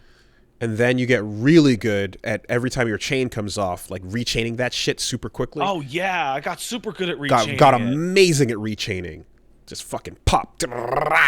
Back I don't know up. what the fuck we were doing to our bikes. The chains would just fly off every 2 seconds. Maybe Jumping that's off of just the way stupid bikes are shit. made. Jumping off of stupid Yeah. shit. Of course. Hey. How long did you ride around on your bike with no hands? Oh my god. I rode with no hands to football practice in my equipment. Nice. Because I remember I spent like a summer going, let's see if I can just do the whole town. Like, just do all the stuff I want to do with no hands. Absolutely. And the answer is, totally can. Absolutely. 100%. Especially if your turn is tight, right? Because you can it's easier. If your handlebars start to get loose, then you fall and you can impale yourself, and that sucks. But if your turn is tight and you're riding right past that cute girl's place, you best fucking ride no hands. Every time. On the way to church, you can go down the is that the move? You go down the move? So there's the short way, and then there's the midway, and then there's the long way. But the long way goes past cute girl's house. So you fucking pike the long way, and you bet your ass you're going no hands every time. You know, I'm thinking back. Every time. There was one thing that I did that I'm like, that could have ended in tragic child death. There was like a really tall, like, you know, there was part of the neighborhood that I lived in had like one part that was like way higher. It was like, you know, it was one of those steep slopes all the way up top. Mm-hmm. And it was like a straight line for like a full kilometer, and it was like a 30-degree incline like the whole way. And you go fucking fast as shit if you just fucking let it rock. But every single intersection, and there were like 6 intersections, were all like 4-way stops that no one paid attention to. And so you just go up there and you'd be like, I wonder how fucking fast I can go if I fucking gun it straight down this. And you're just blowing through like 6 stop signs. And you're going so fast at the bottom that you're like barely able to slow down at all without crashing. And it's like, man, all somebody would have had to do is like run 1 stop sign. Well, and so that would have been the end. Every time you do it, you roll that red check. And, you know, I had mine where quite simply rounded a corner, flew off of it, and I got to enjoy the sensation of becoming a human tobogganing on the gravel. Yeah, that's right. My entire ribs just fucking pinked up, flesh right off. The bleeding coming out of just right down to the fucking meat. And to the meat? To the meat because you're not it's not supposed to go down to the meat. When they put the like gauze on it and were covering it up, like, cuz it was so sensitive. It was like the fucking it was starting to like grow out with like the pus and shit because it was like way too many layers gone. Yeah, man, all the way. Like, I got a really bad fucking rip. And I was like, okay, don't do that. Don't try that shit. Don't round a corner at full speed. You know? Well, it's rough, man. But I had to beat my cousin because he was Did you win? Did you beat him? Technically, I did not. I suppose I lost the race. See, there you go. See, that's the problem, right? Yeah. But you know what? Fail to complete is not a win. But I was nowhere near Cute Girl's house when that happens. Yeah. So, mission accomplished. She didn't see it. You know what? I'm like, what's the only time I ever fell off my bike? And like, because I fell off my bike a bunch, but I never really got scuffed up. The only 2 times I can remember is I was waiting to cross like a red light intersection, and a teenage girl pulled out of the fucking driving instructor's parking lot and knocked me over. Whoa. On her driving test. At driving pull-out speeds? Like, bump? No, just like slowly coming out of the parking lot, hit me on the side just enough to tip me over because I wasn't paying attention. Oh, shit, okay. And I get up, and she's screaming and the instructor is screaming and I'm so like I'm completely fine. Like they just literally tipped over, but I was like stationary on the sidewalk waiting to cross the light.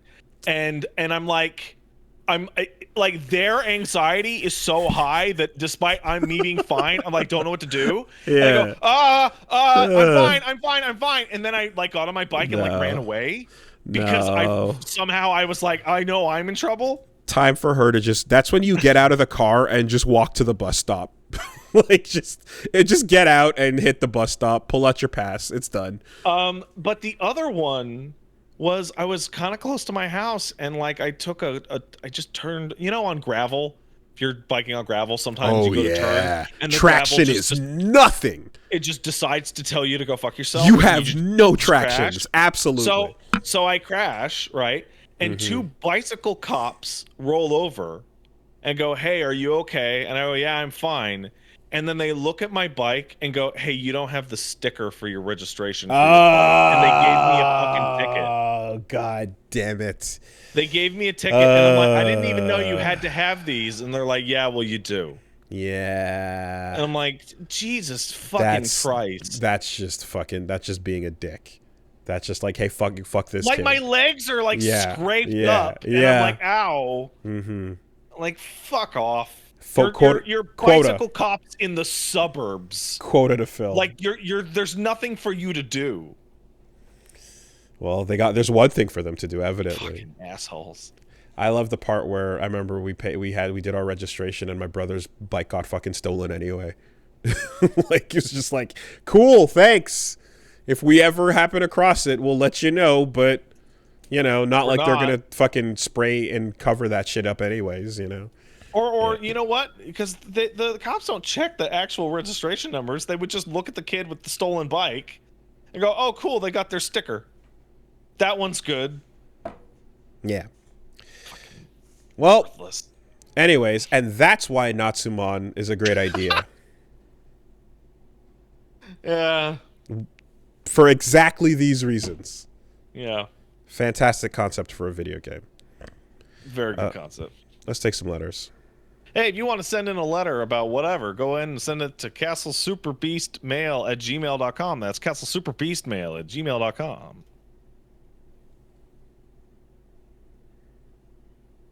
All right. Let's take one over here from Leighton, who says, hey there, Eternal Combatant and esteemed watcher. Leighton here. Just wanted to let you know about a few unhinged things my dad said over the years that were a manifestation of his most advanced technique, racism. Oh boy, Dad. Oh, I bet there's some good shit in here. Black people run faster because they've got the extra muscle in their legs. That was a like widely believed thing. I'll get there.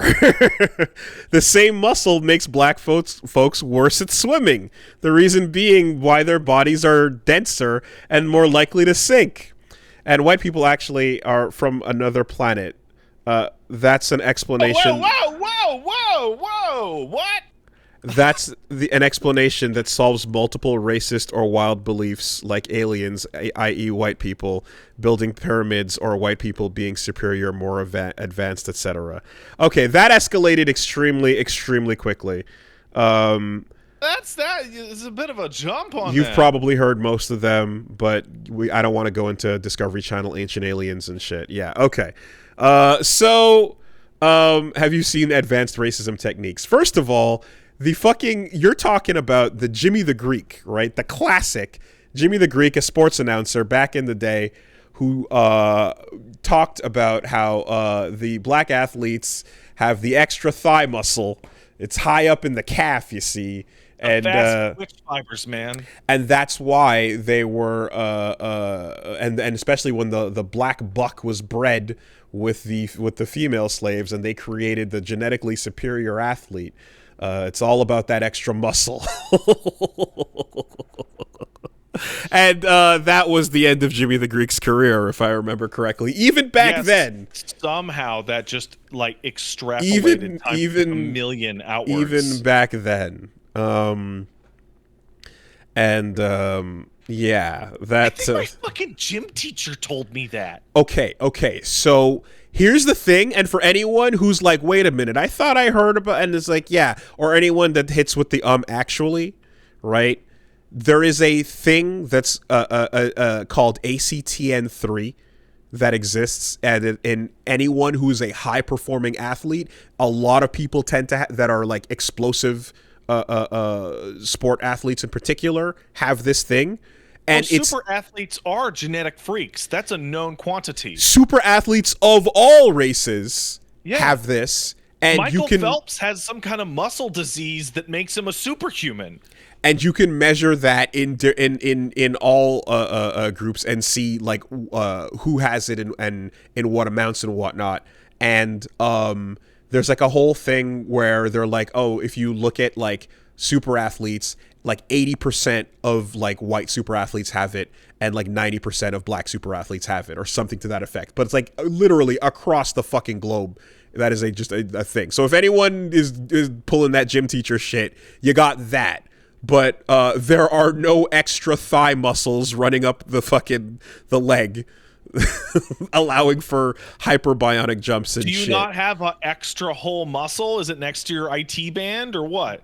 The Kenyan muscle, yes. Oh, yeah. Clearly.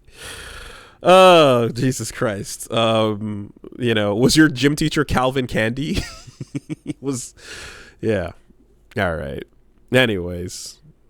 I hope your dad is okay, but it doesn't sound like he is.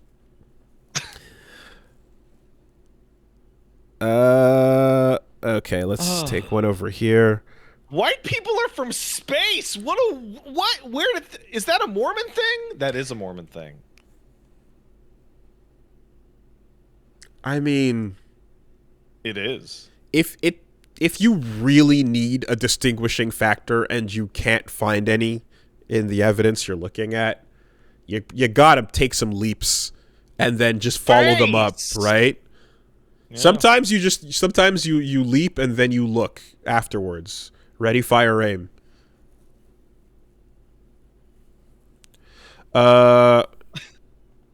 Here's one coming in. From WBSB Network. How you doing? Mm-hmm. Says, dear Dreadhead and Baldhead, I thought this thought had sparked when Wooly mentioned the Hi-Fi Rush mission select in the last episode. Pat mentioned they probably didn't include the feature so players weren't wasting time to get the inaccessible locked doors that are there for replay. Reminded me of one of my biggest pet peeves is having the content that is there leased to the player but only accessible in New Game Plus. I'd always been the kind of person that if I love what a game is doing and I decide I want to dedicate some time to exploring all of its corners, the game should allow me to do that. When the game says, hey, there's probably some cool stuff back there, but you can't get it till after you beat the game, it annoys me to no end, and sometimes leads me to actually not go back to it. Feels like a cheap move on the developer's part. And yeah, this kind of goes on, but summarizes it as artificial replayability. Similar to how I feel when I see obnoxious achievements like kill 10,000 enemies when you get to the end of the game and you see your end results and you've killed like 500 or less in one playthrough. Mm-hmm. Yeah, I'm not going to replay the game 10 times plus just for that one lousy achievement. So, agree or disagree. I have different. That's the thoughts.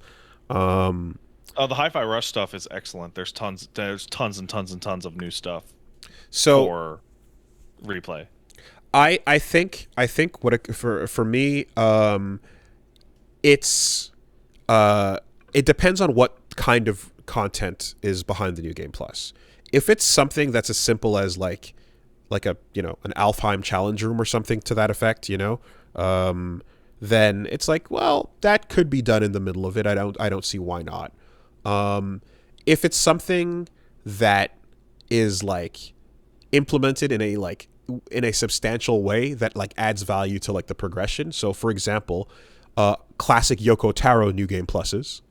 Original Nier, one of the fucking standout like examples of like absolutely a fantastic New Game Plus, right? That is going above and beyond the expectations, and I absolutely adore that style of extra content.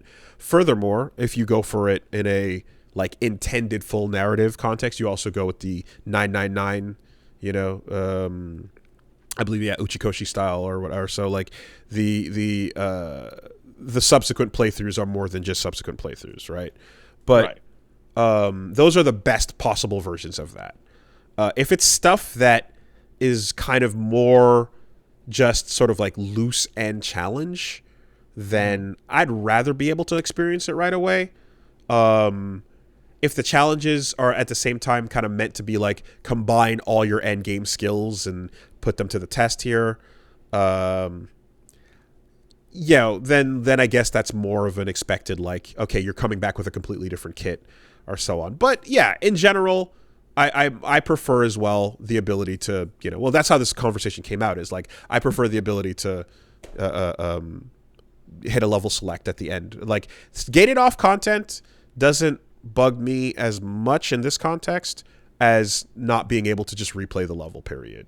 So Dead Space is an excellent case study of the remake specifically of how to do extra New Game Plus content and challenge content, because there's Dead Space on New Game, then there's Dead Space on New Game Plus, which I've been messing with, which adds a new tier of enemy, which is like 5 times more durable than everything else. And also adds conditions for a secret ending. So it really generally really amps up your new Game Plus playthrough. It also has, if you beat the game, you unlock Impossible mode, and Impossible is you have to only have one save file, and if you die, you just lose, and it's even harder.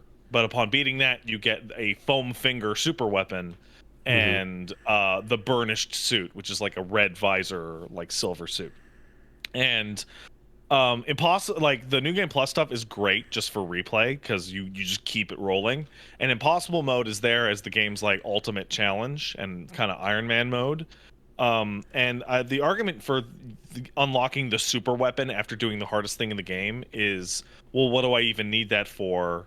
Because I already beat the hardest thing in the game. And like the answer is nothing, because you've already proved that you can beat the game on its hardest terms. There's nothing left for you other than a toy to play with. And real Mega make Buster. That toy really fun to play with. Like hundreds, whatever many stupid thousand zombies later, you get a real Mega Buster. Yeah. Right. Yeah. I think at the same time, I'm kind of reminded of like, it depends on the genre. Like my expectations of replay are not going to be there for, way more traditional linear sort of games. But when you do something cool, like, for example, Bonfire Ascetic, right? That's awesome, because that's like, I wouldn't expect an ability to go refight a boss while going through a Souls game. But the fact that you can do it in a way that like increases the challenge and lets you get another item out of it, like that's dope. Bonfire Ascetic rules. That's a really cool item, right? Didn't have to exist, and I wouldn't feel like I was missing out on the ability to go refight that boss otherwise. But it's nice that it's there, as you know, or like the memories of the bosses in Sekiro, and things like that. It's like, oh, well, I appreciate that. That's a dope little thing to just give the player a little bit more, lateral experience on their run through the game. So, I just don't see it as a downside to give the player more play. I think the ultimate example of really fucking awful unlockables and New Game Plus shit is Dead Rising, because the Mega Buster, you can never get it in the normal span of play, right? And doing so makes the game ruinously awful. Like to get Zombie Genocide, you have to just mow them down for like hours and hours. Get a sucks. Get a rubber band for your controller. Yeah. Oh, it's terrible. And plug it in. Just goddamn awful. Yeah. And the other thing, of course, is like when you do see someone on New Game Plus, not only do I want to see that awesome like Yoko Taro style good reasons to go back through the game, I want to see the wildest fucking weapons and cosmetic shit going on too as well. You know, like it should be a wacky joyride for sure. Okay, let's take one more over here. All right, no name given, but hey, Banana and Apple. When talking about Gran Blue Fantasy Relink, Pat asked the question, who is Gran and who is Blue? To which Wooly informed Pat of who Gran was. But that reminded me of why Gran, the male protagonist, is named as such, but Vegeta, the female protagonist, isn't. To sum it up, her name is the last two syllables of the Japanese pronunciation of fantasy put backwards. Fantashi, Fuck off. Taji, Fuck your shit off. Jita.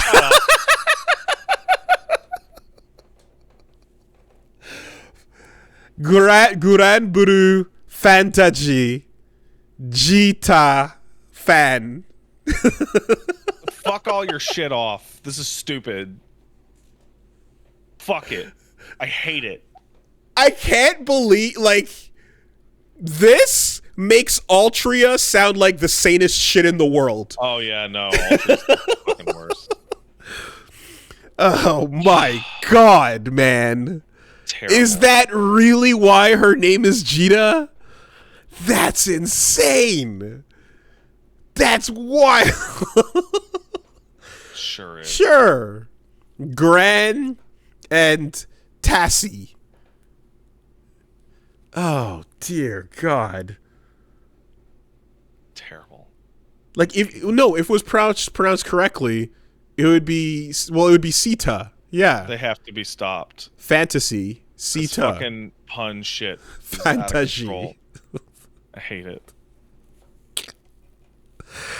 Oh, God damn it, dude. Yeah, fantastic. Okay, It's also why Gran is portrayed as a starter and Jita as an endgame player. Oh, because she's at the end of the sentence. she's at the end of the sentence. Wonderful. Fucking boo earns, man. Yeah. So yeah, In then who's Fanta? Yeah. In the meantime, Hi-Fi Rush, I saw it in the move, but I didn't realize apparently the name of the game was Project Hibiki beforehand. Because Hibiki is the best move in the game. And not just that, Kamen Rider Hibiki is the fucking guitar playing one. Well, yeah, because Hibiki means like rhythm or beat or something like that. That is so sick. That is such, like, I saw that and I was like, oh, they're doing it. That's so good. So yeah, fun on that. When the names are hot, the names are hot. Otherwise, Jita and Altria. I didn't question Jita at all until now that I heard this. It's fucking ruined. Like I was just like, oh, that's just a fantasy name. Like, but it turns out it's way more of a fantasy name than you think.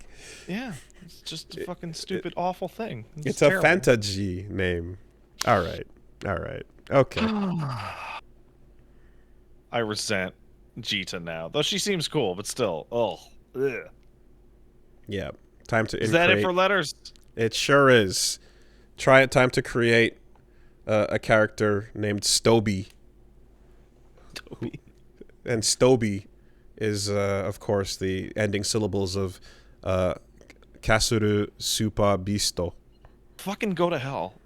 Go to hell right now. Fair.